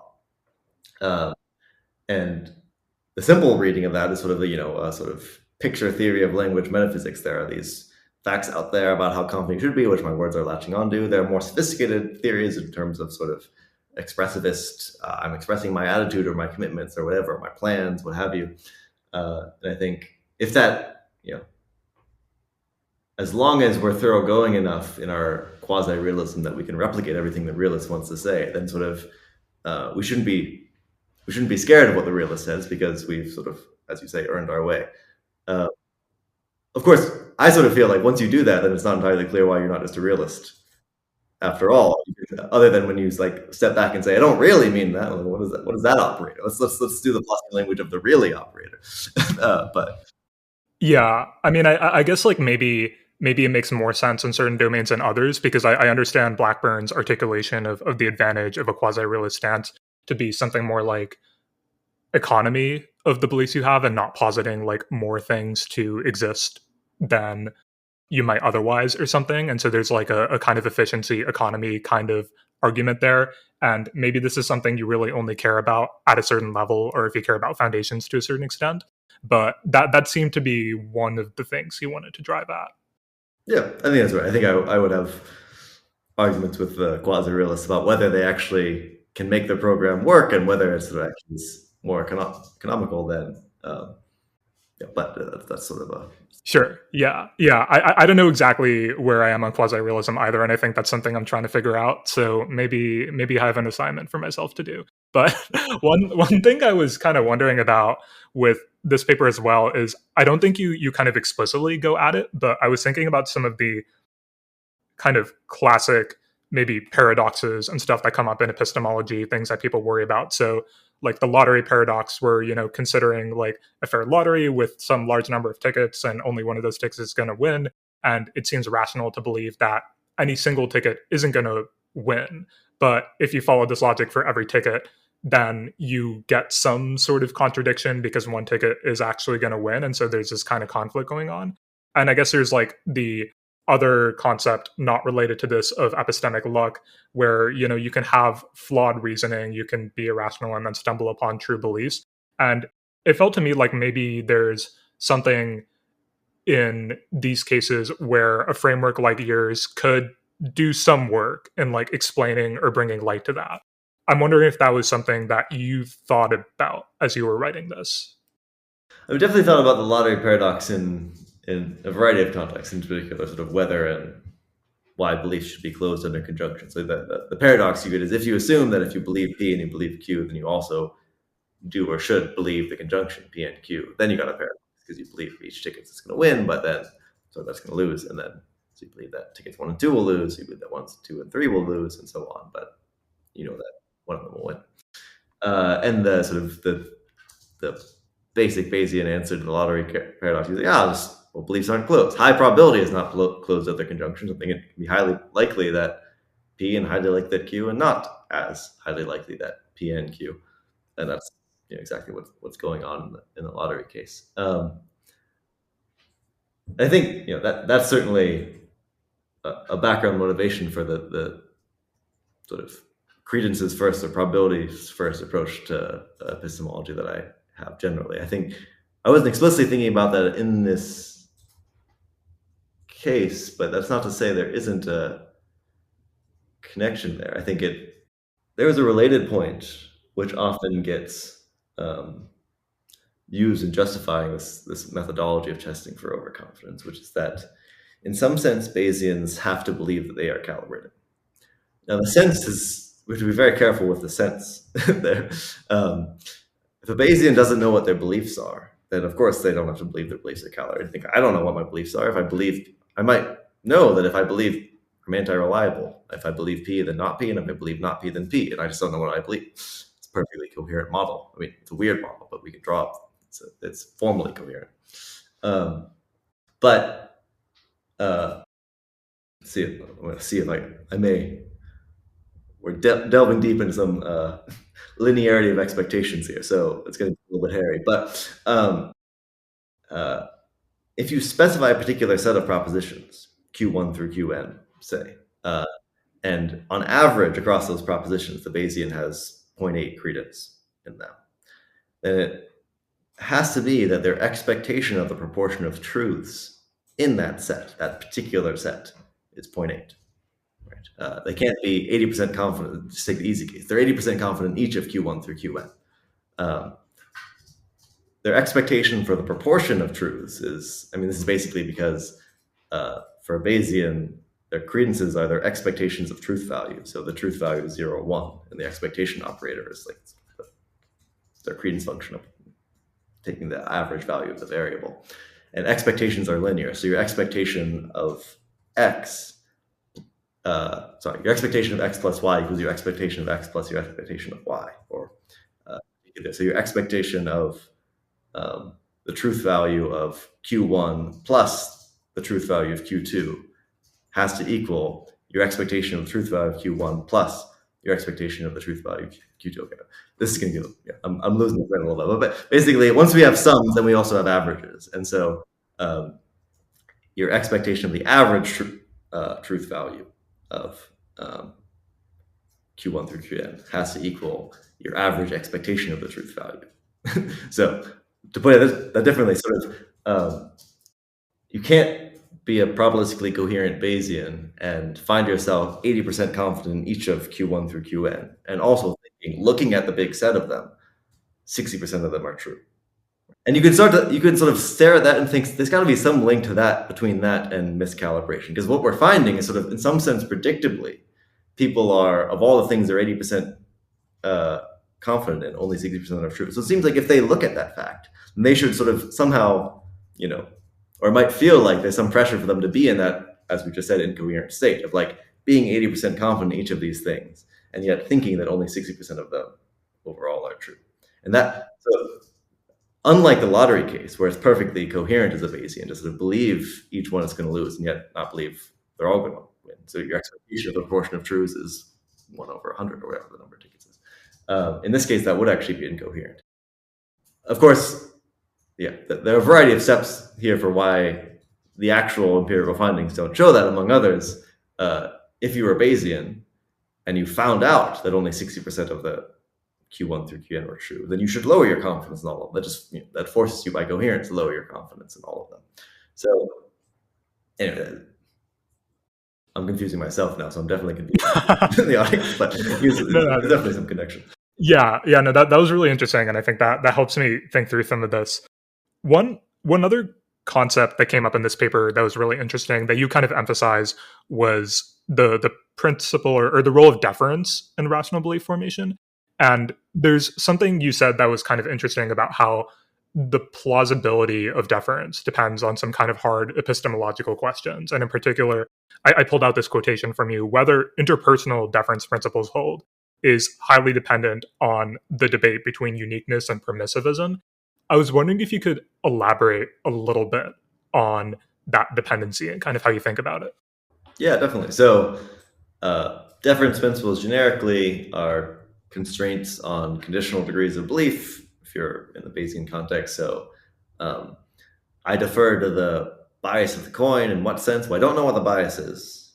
It's a coin of unknown bias. But conditional on it being 60% biased towards heads, I'm 60% confident heads. Conditional on it being 20% biased towards heads, I'm 20% confident heads, and so on. So I'm disposed to, upon learning what the bias is, adopt that as my credence. That's what the general usual form of deference principle. And in the calibration paper, you're mentioning the being rational, being wrong paper. Part of the argument was a way for justifying the inference that when people are overcalibrated, they're more confident on average in the truth value, to them being overcalibrated, to them being overconfident, them being more confident they should be, is if you sort of, in some sense, deferred to how confident they should be, then that would sort of learning, just like when you defer to the bias of the coin and learning that the coin lands heads 80 of 100 times should make you think the bias is around 80%. Likewise, if you defer to the rational credence for the person, then learning that around 60% of the claims are true should provide evidence that the average rational credence is around 60% of them. And so that's, therefore, if you think that the average rational credence is around 60% and they're 80%, that's evidence they're overconfident. So that was the sort of the link between deference and evidence for overconfidence. But the crucial step there is to sort of, in order for me to get evidence that you're overconfident, I have to defer to how rational it would be for you to be in the various propositions at issue. And in the case of interpersonal permissivism, so basically that's the view that different people can have rationally have different standards of reasoning, and you might, if you're Bayesian, different priors, then there's generically no reason to adopt deference. So it's easy to see it in the case of sort of you have the same evidence. If you and I have the same evidence, we have different priors, and by definition, if you and I know we have the same evidence and we have different priors, and by definition, I don't defer to you because I know what your credence function is, but I don't adopt it, I don't defer to it. And likewise, more generally, you might just think, so some people might, have priors which are in some sense more cautious than others, at least in certain domains. So whereas you see, Fred, slip on his way up the stairs, and you would conclude immediately that Fred's a klutz and he's going to die of whatever, falling on the stairs when he's 20 or 30. I might think, there's a little bit of evidence that he's a klutz, but I'm not, whatever. And if we have different standards of reasoning like that, or different priors, conditional on learning that you've concluded that Fred's going to die when he's 30 by falling down the stairs, I might not quite conclude that. I might be less confident of that than you are. And so that's going to be sort of rampant. If we're a subjectivist, if we think people have different priors, that's going to be rampant of people not fully deferring to even the rational thing for other people to believe. Just to close the loop, then the argument was, well, if you don't have that link, then it's hard to see how you're going to get evidence for or at least you can't use this route. Let me put that conservative. You can't use this route as justifying the conclusions of overconfidence from miscalibration, because you don't or you shouldn't in general defer to the rational credences for people to have. For other, that connects things, yeah. And I guess for you, it kind of works out because as we've kind of covered already, you're not on the side of the spectrum that leans super permissivist. And so deference makes more sense for you as a strategy. that's right. Yeah. I want to talk about rational polarization, and there's a bunch of interesting things in this paper, but maybe as a place to start, there's a lot of different places I feel like I could start with this paper. Maybe just to give you a specific one, there's maybe we can actually, okay, so I have a specific thing, and then I also kind of want to introduce this paper broadly. So let me do the second. Introducing this paper broadly, I guess it's super interesting to me the way you kind of, I read like also the kind of abridged and formal version of the paper as well, and you kind of introduce it with this story about a bench that is kind of personal, and you're elaborating on some of the themes we kind of touched on earlier with people entering into different social environments and networks of trust, and how this kind of impacts things in terms of how the directions in which they form beliefs and kind of get to truths dependent on what that looks like for them, even when they are being in good faith. One thing I'm maybe wondering about broadly for you is how you came to a place where you had this perspective on what people are doing, and maybe how you think about the evidence you had that people in their various networks of trust, life situations, and so on were really trying to converge on truth, act in good faith, and things like that. Yeah, I mean, it's our big picture question of sort of how do you, I mean, I think it's one of the topics that has the structure of a topic people tend to polarize on, where they're sort of, or to go off the rails on potentially, if there's sort of a amorphous, huge blob of like little bits of evidence that are hard to articulate, hard to. So anyway, so it's hard to say exactly, but a few key points quickly. I know are first, I think some of the experiences I mentioned earlier of sort of being on the edges of different social networks and seeing in faith situations of clear good faith and clear smart individuals disagreeing sharply over whatever locally polarizing topics, not talking about global politics here. And just sort of the practice, including the philosophical practice of learning how to sort of see the argument for the other side and see the strong version of it, was a bit of a eye opener for me for how you could reasonably, felt like, get from similar starting points to different conclusions. And then seeing that in practice with sort of not philosophical arguments necessarily, but although those two, but with collective life arguments. There's also the I think maybe two. I'll mention two more things. One is I had the experience of learning about the psychology of rationality and irrationality in undergrad before I thought very much rigorously about rationality, and sort of getting the sort of standard message that people are pretty irrational and sort of tribalist in their and sort of conformist in their belief and bias in their belief formation process. Then going and sort of working on questions about the foundations of rationality for 3 or 4 or 5 years, and then coming back to those same empirical studies and like digging deeper and realizing that sort of these studies were implicitly presupposing all sorts of making all sorts of normative presuppositions, often without like explicit models, let alone the right models of what rational people would do in the situation. And realizing that, wait a minute, things like sort of the impartial evidence principle, you should give all evidence equal weight, which like sounds great at first, and when you think about it for a second, it makes no sense at all, because of course you should price in how likely you thought that was a reliable source and so on. And finding that thing, like sort of just principles that would be picked apart very quickly in a philosophy classroom were in the background of many of these empirical studies claiming to show irrationality. So that led to a sort of more general skepticism on my part of the conclusions about irrationality. Sprinkle on a bit of sort of like sociological explanation. Of course, there's going to be a selection effect for big if true papers that say sort of people are really irrational. Okay, so there's a level of skepticism I got there of trying to look at the details and think it through myself. And then going back to in this case, the political context, I think some of the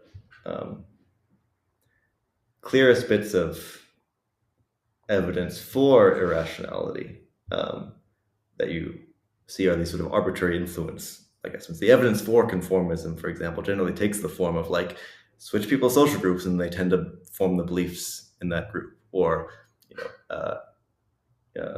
change people's trajectory, liberal city in college versus conservative town and not at college, and have predictable effects on what you believe. Or grow up in a religious household versus grow up in a secular household, and do you believe in God or not? Like those sorts of things, which are clearly irrelevant influences, since if they're not changing, they're not evidence themselves about the truth, whether God exists or whatever. They have big influences on people's beliefs. Those, I think there is great empirical evidence for them.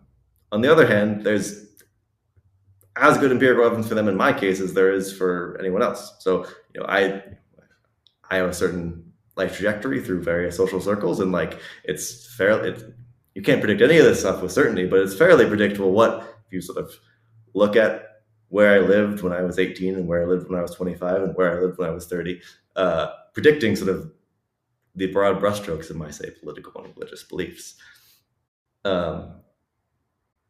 If you conclude from that, well, irrationality drives those sort of big picture trends, and I've got to conclude that in my case. I've got to say, yeah, I was totally irrational for forming all these beliefs. But like that way lies nihilism about beliefs or any sort of interesting, controversial religious or political beliefs. Because as soon as you start thinking, yeah, I'm just totally irrational in all my beliefs because I've been following these broadly speaking conformist trends, then I'm going to give them all up.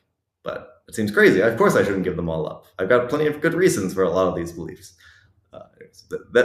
There's a few steps there which we can maybe argue out, but I think that's sort of sociologically part of what motivates me, sort of seeing the arbitrary influences in myself and thinking, okay, but I'm not being unreasonable here. There's some reasonable processes leading to this in my case, surely. And given the other evidence I have about how I'm doing it roughly the same as other people, so presumably, surely they're doing it in some broadly reasonable way as well. I have a question on the nihilism point. So I was sort of toying, in relation to your point about epistemic nihilism, I was toying with the expanded version of a confidence akratic view, where in your words, you believe maybe X and it's irrational to believe X. And I could see an expanded version of that second conjunct where X and it's, or I have some sets of limitations or inherent irrationality baked into me where I believe everything I believe is a little bit subject to some sorts of scrutiny. Therefore, X and it's a little bit irrational or a little bit odd for me to believe X. Seems like something I could hold. Yeah, good. I think that's a good point. And in order to state what sort of akrasia or confidence akrasia are not tenable or not rational, we need to be really clear or careful about what sorts of like self-descriptions of irrationality I'm doing and what structure they have. So we can distinguish different notions of rationality. There's like, being rational enough, there's being ideally rational Bayesian or whatever, a version of me that had unlimited computational power and was never made mistakes. And those can all be different sort of ideals I might sort of in some sense aim towards. I perfectly well might. In fact, I do know that I'm not those ideals, whatever. I have these credences I have, and I know that if I were ideally rational, I'd have slightly different ones, maybe very different ones. And that doesn't prevent me necessarily from having any particular beliefs. But part of the reason it doesn't is because I don't know in which direction the ideal version of myself would move. So take a simple case. If I'm looking at a logical formula, and I'm not sure I know it's either a tautology or a contradiction. It's either definitely true or definitely false, but I'm not sure which. I'm 90% confident to say that it's a tautology. Right? So I'm 90% confident it's true.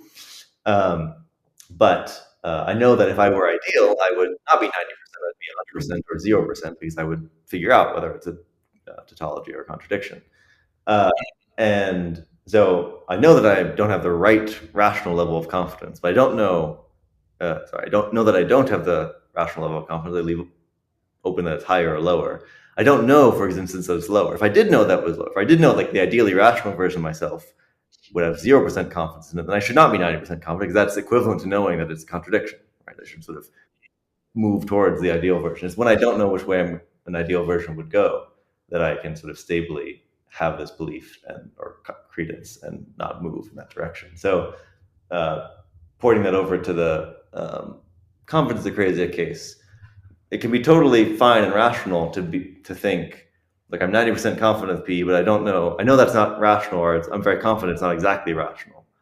As long as I leave open that maybe the rational or ideal version is more or less confident than I am. What I can't really consistently do, or at least coherently do on many notions of coherence, is think like I'm 90% confident of P, whatever that the economy is doing great, or whatever my favorite economic is polarized on, and also think it's incredibly likely, maybe 99% likely, that if I were ideally rational, I'd be much lower than 90%. I'd be 50% or 20% or 0%, because the directionality of that should push me, if I'm coherent, towards one way to put it is if I defer at all in any sense to these more ideal notions of rationality, and I know which direction they would move, I should move in that direction too.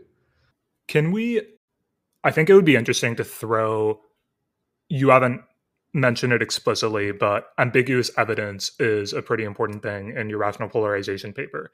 And that is a case where we can end up having different opinions, ideas, commitments given the same evidence. And you also kind of importantly highlight this isn't the same thing as weak evidence, because you can start with ambiguous evidence and get totally rational polarization or disagreement, because at base, you're kind of uncertain how to respond to it. So I'm wondering if we can kind of throw that in the mix and connect it to the way you just spoke about confidence akrasia.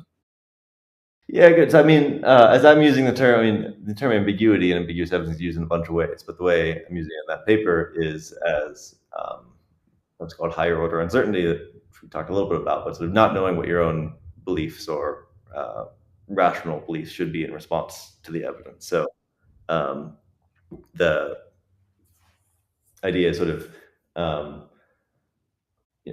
sometimes you see the evidence and you know exactly what to think. So if you know that this coin is either 2/3 or 1/3 biased towards heads, and you're 50-50 on which it was, because I flipped a fair coin to decide which biased coin I was going to grab, and then you see it land heads, then, well, at least if you're certain of Bayesianism, that which maybe you're not, but if you are certain of Bayesian and you do the calculations right, then you should know that the right response to that is become 2/3 confident in heads. At least you know that's going to push you towards heads. And so you don't have there's uncertainty about your evidence is uncertain, since it doesn't settle whether the coin is biased towards heads or not. But it's clear, it's not ambiguous, because you know exactly how much it should push you in which direction.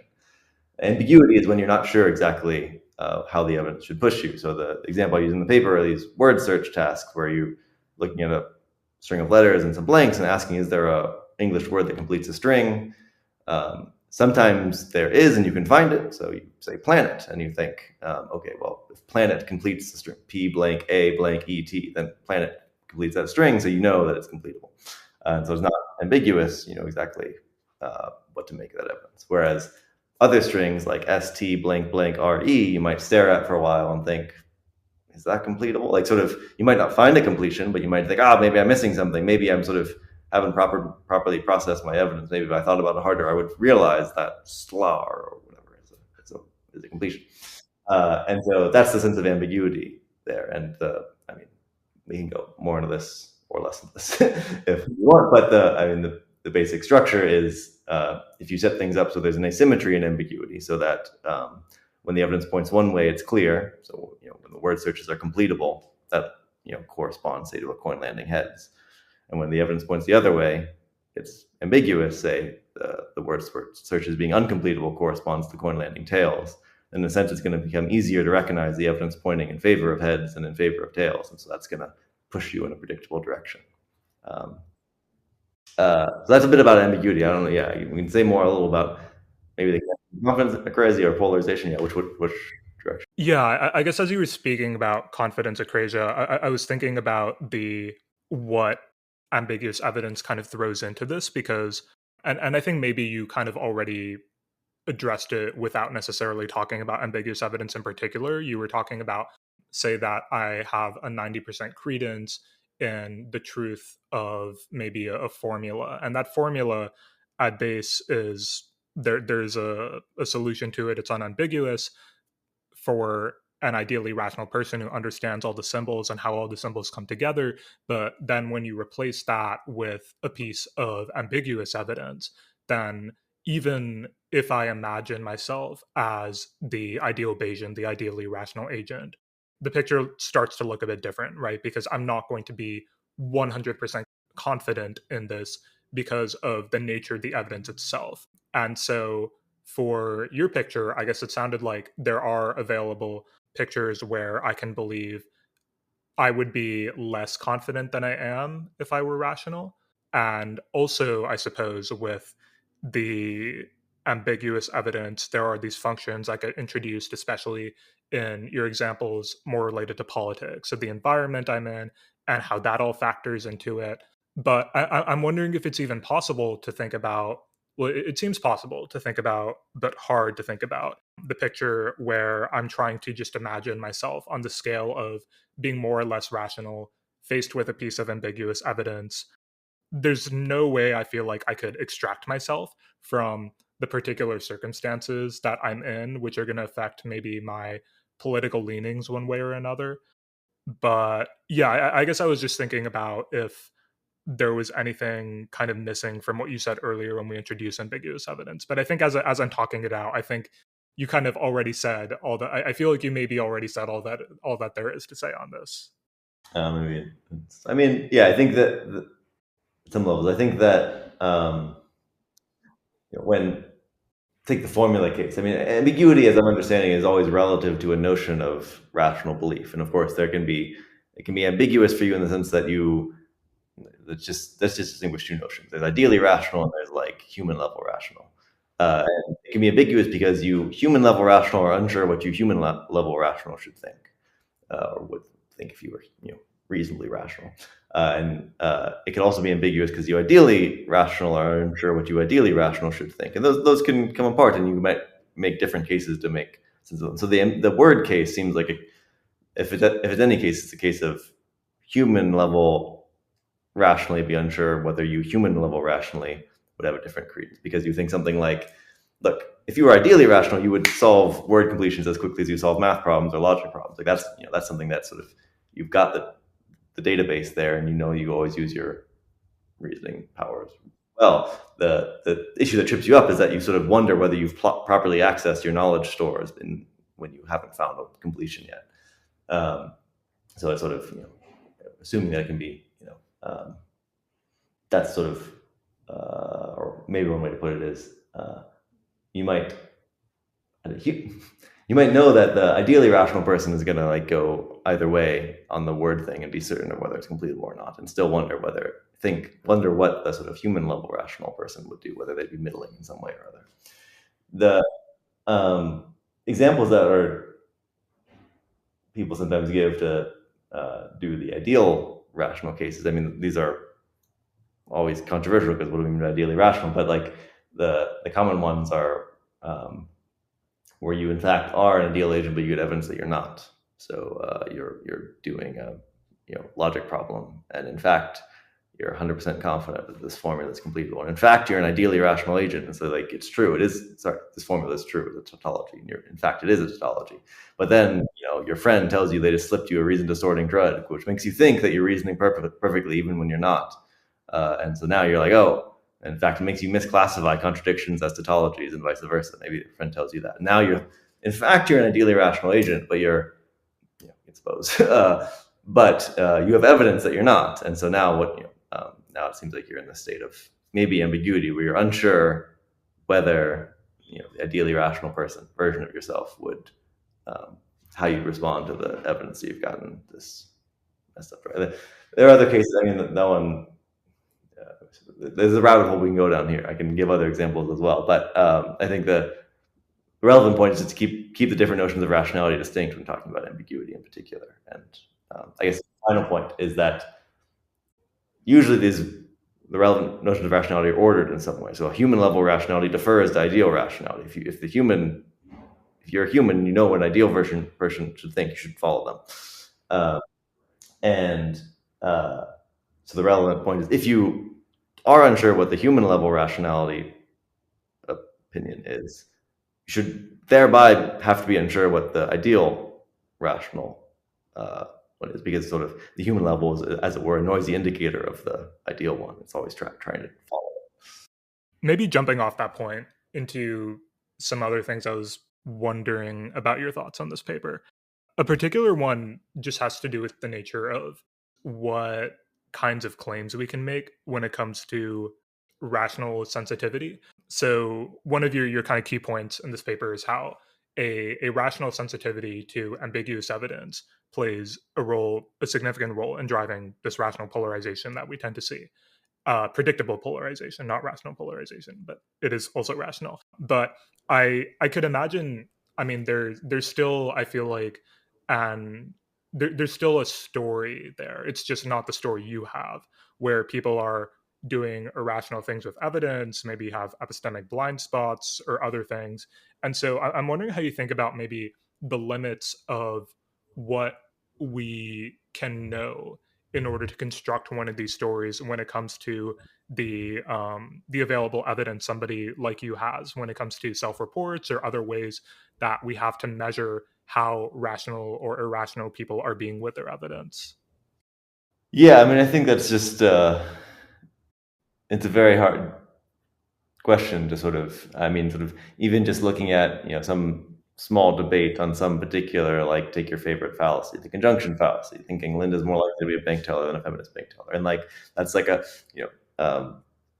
particular finding that is robust under certain experimental settings. Then you have like 30 or 40 years or more now of debate over whether and in what senses it's irrational. And like if we can't settle that question when we have like tightly controlled what information subjects have and what they do, we can't have that much confidence that when it comes to sort of broader picture questions of like, well, is this person's evidence about the economy and about Trump and about Biden, and like sort of are they rationally responding to that in their sort of opinions that Trump is better for the economy than Biden, as many people think. So I think partly that's just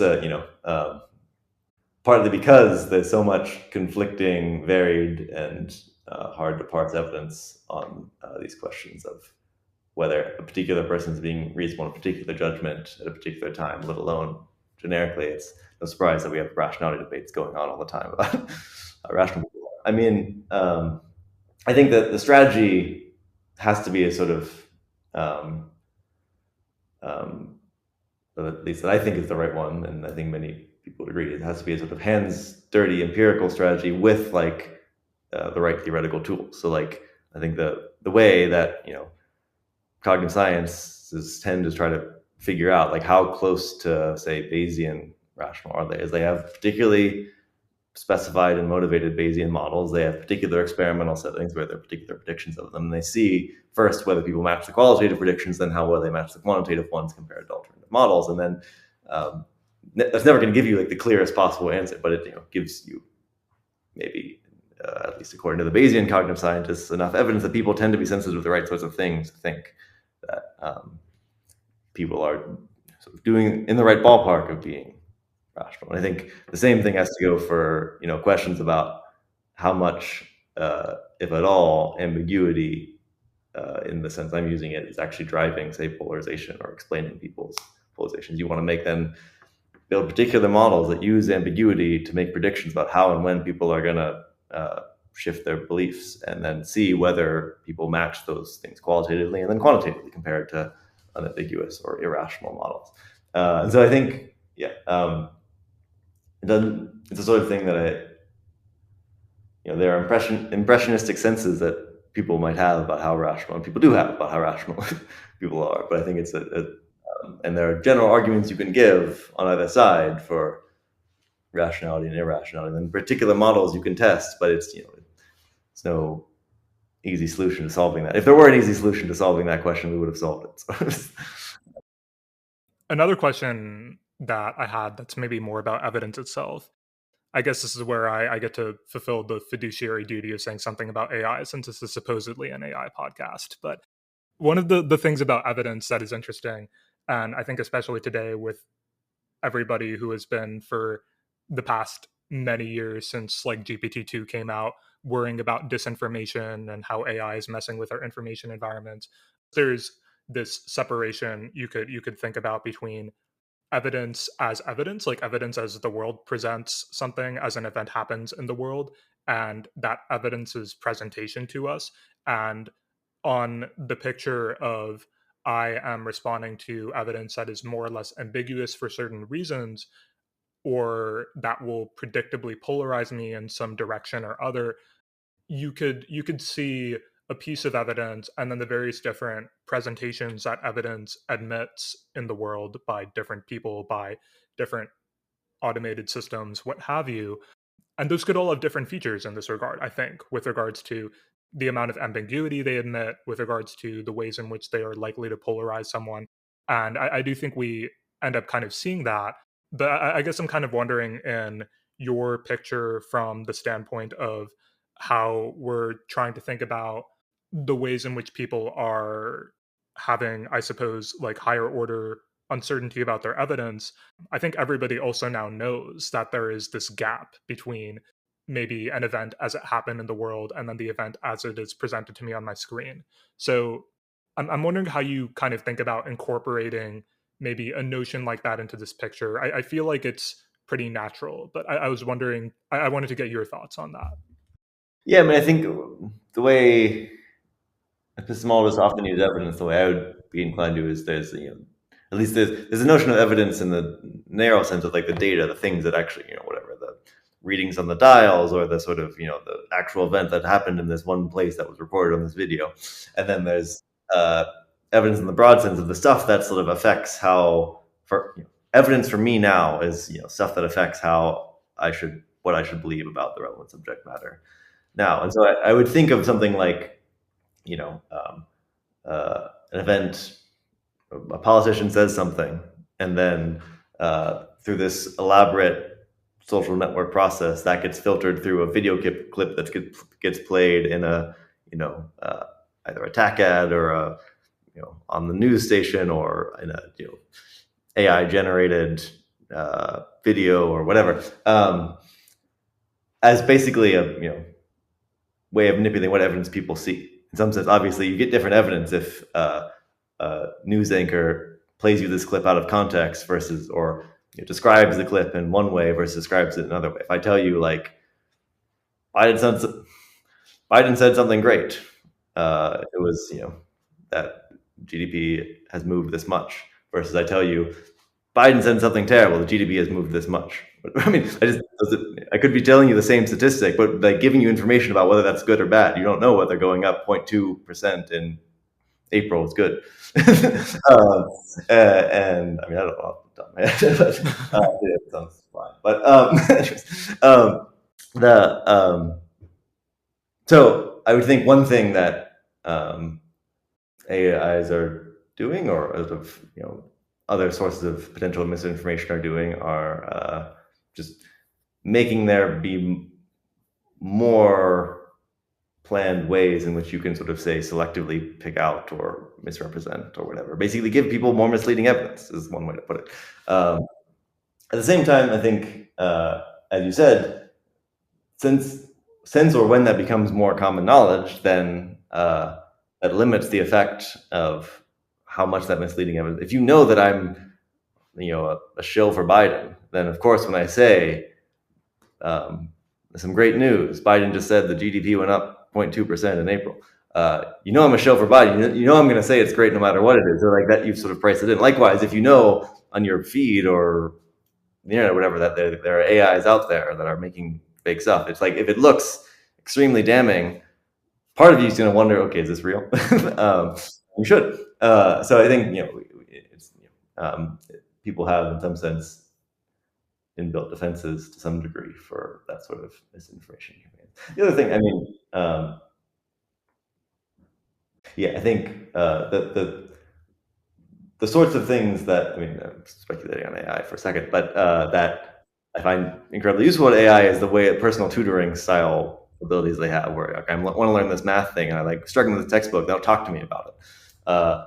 That also can work, and there's some fun studies by Dave Rand and colleagues. I can't remember who the lead author is right now, on using AIs to sort of help people get out of conspiratorial thinking. Because one of the problems with getting people out of conspiratorial thinking is that they are believing in particular conspiracies, that they have different routes to it, and you can't just like design a generic message which is going to convince everyone about actually no, JFK being assassinated was an inside job, or the moon landing wasn't faked, or whatever. But if you have a fluent AI assistant who can talk them through, like, okay, well, here's the evidence, and here's why you might think that theory is, talk through the details of their particular questions they have, then it can actually have a big effect on sort of reducing belief in conspiracy theories. The downside is that, of course, you do the same thing for belief in truth. I mean, AIs can make convincing bullshit just as well they can give you convincing facts. So yeah, that's the version I worry about, where when the misinformation or the sort of way of spinning the evidence is subtle enough that it's a way people aren't ready to detect. People are ready to detect sort of news anchors being a shill for a certain candidate. They're ready to detect, I would think, photoshopped pictures, and probably pretty soon deep fakes as well. But having like a detailed, elaborate explanation of something that's misleading is harder to tell that's why hallucination is a problem, because we don't tell whether they're hallucinating. Yeah, the kind of the Frankfurtian bullshit picture in thinking of the systems as having no relationship to the truth, I feel, is a useful, interesting way to think about it. But maybe it's kind of a last beat, actually.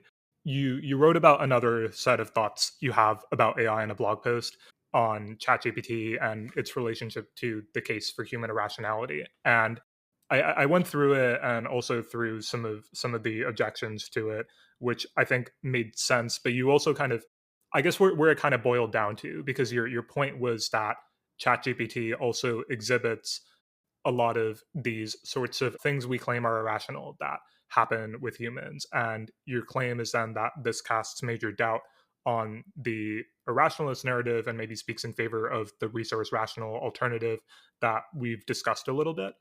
And I guess at the end of it all, it sounds like you believe that the hypothesis that ChatGPT or GPT-4 is just replicating human biases is a live one that's maybe even plausible, but also the alternative is worth taking seriously. And I wanted to dig into that a little bit more with you and ask you why you think that the alternative hypothesis is live. Good. Yeah. So I think this is right. The setting is, look, GPT-4 does all this great stuff. Does great on the SATs and LSATs and whatever, writing code, and then we find that it also does the Ambiguous fallacy and the conjunction fallacy and some forms of confirmation bias, and like the sort of list of things that we took to be evidence for human irrationality. And then what to make of that? So the controversial claim of that blog post was that provides some evidence against the irrationalist picture. Why? Because something like this, it's just why you might not think it provides no evidence is just, look, GPT learns from us, and so if it finds on the internet people doing the conjunction fallacy, it'll do the conjunction fallacy. Right? And the basic thought, and that's totally a live hypothesis. It seems like that may be what explains, or at least partially explains, data. I think why I'm not convinced of that, or I think that we shouldn't be sure of that, is that I think there are two parts of the argument. One is the simple point that it doesn't generically learn like the median response. If you thought the conjunction fallacy was the sort of thing that sort of was dumb enough that smart people wouldn't do it, or whatever, then I mean, we can go into the sort of the data about, which I don't know off the top of my head, about the relationship between IQ and conjunction fallacy rates. That's going to be confounded by all sorts of things, like who's been taking cognitive university's classes. But insofar as GPT learns to write better than the median person on the internet, sort of in some sense, it's learning the interesting hypothesis is that it's somehow becoming smart by getting enough data and sort of sifting through the bad ways of completing text or reasoning and the good ways of completing text or reasoning. And so it's that's why it's learning how to write good prose and give good math explanations and that sort of thing. If you bought that, that gives some credence to the thought that, well, yeah, maybe if the things really were really bad errors, that they would learn how to not do them, right?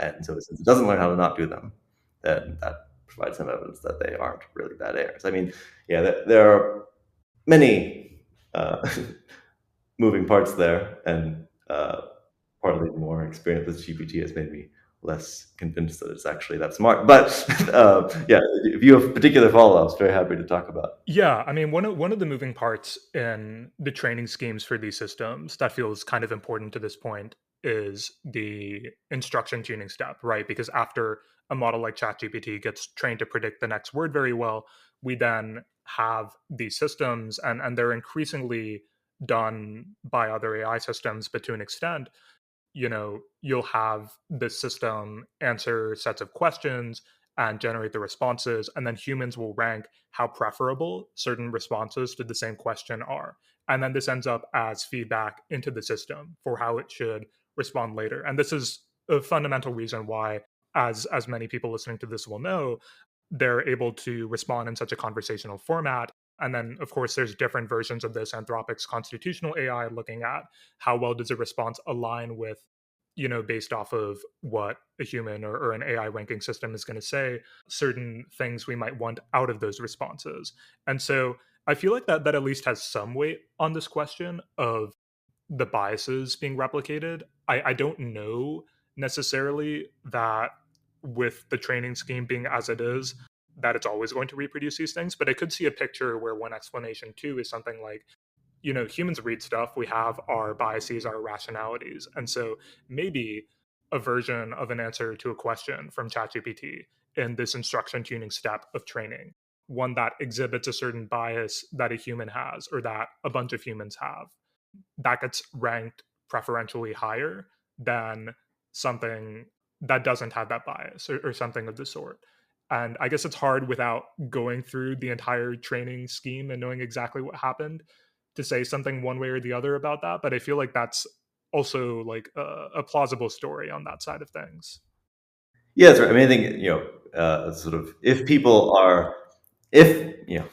here's the easiest version of that. If suppose that the people just ask it the conjunction fallacy all the time. Is Linda bank teller or feminist bank teller? And then all the human feedback says, yeah, she should feminist bank teller, obviously. And so then, of course, that would be evidence that or that would screen off the evidence that maybe that this thing is the fact that it does it provides evidence for its rationality. I think the sort of, I mean, the set of argument to give is always dangerous because it can be used quite widely. But I think at a high level, one way to see why I feel like it has to be some evidence in favor of rationality is just take the reverse. Suppose we had trained GPT-4 and it turned out that in addition to doing well in the LSATs, it never did the conjunction fallacy or the gambler's fallacy or confirmation bias or anchoring effect. It did none of those things. Then definitely there would be people writing blog posts saying, "Look how irrational people are. These models have like a purified human thought and gotten to the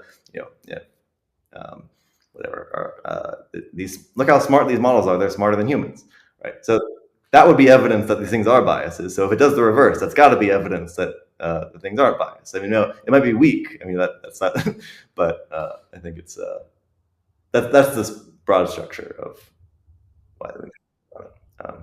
I think maybe there's also a more granular point, which is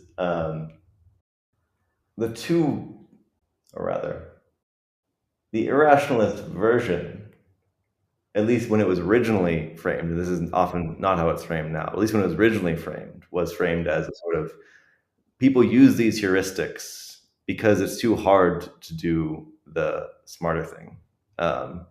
We use representative heuristics, and that's why they choose Linda the feminist bank teller, because it's too hard to do probabilistic calculations. And that was never that plausible explanation, because the probabilistic calculations involved in avoiding the conjunction fallacy are trivial, and yet trivial compared to like the calculations your brain does every second when you like parse a visual image. So it was never that plausible to begin with. But I think it just adds to the point that clearly the reason ChatGPT is doing conjunction fallacy is not because of computational limitations. It's not because it's too hard for ChatGPT not to reason probabilistically. It is in some sense. I mean, it's doing underlying probabilistic calculations all the time. And so at least it gives you a concrete model for how something could be, in some sense, thoroughly probabilistic in its workings, and yet still generate things like the conjunction fallacy, which look on their face non-probabilistic. So I think that's also, I think, a more granular way in which I think it's interesting to think about its, the conjunction fallacy in particular, but all these fallacies about how they large language models, performance of them informs how we think about them. Okay, that's a really interesting picture. I'll now be looking for this, I think, when I play around with these models as I continue to. Maybe for just a final question for you before I let you go. I kind of wanted to maybe come full circle to where we began the conversation, which is where I was asking you these questions about how do you think about what you want to do with your work and what your work is kind of doing out there in the world. Because that feels, I don't know, like with all of these different aspects that we've discussed, there's always kind of this thread running through of how does it apply to real people and real situations. I guess I'm wondering, as kind of a final thing, if you're thinking about, is there if you were to think about like maybe projecting forward a bit, and this is something that's always kind of hard to do, but thinking about the version of your work, the finished product, the things you've put out into the world, maybe the changes you've been able to have in the world. Uh, if you were to imagine yourself maybe in 10 years, 20 years at the end of your career or something, and thinking about what's a thing that I put out into the world that makes me like genuinely kind of happy and proud. Do you have any theories about what that looks like for you? That's a good question that cut to the bone. I like that. Yeah, I mean, let me think. Maybe two thoughts.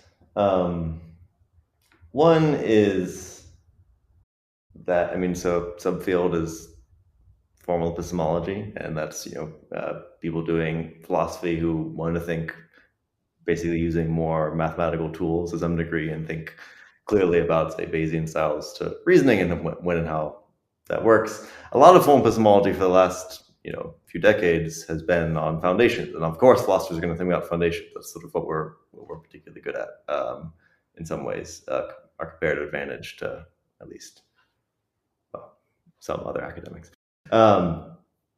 And part of so that can be exciting for some people. It can also be a big, very unexciting to many other people who think, those formal epistemologists are off over there and like giving the 84th proof that probabilism is the right way to, your beliefs should be probabilistic or something like this.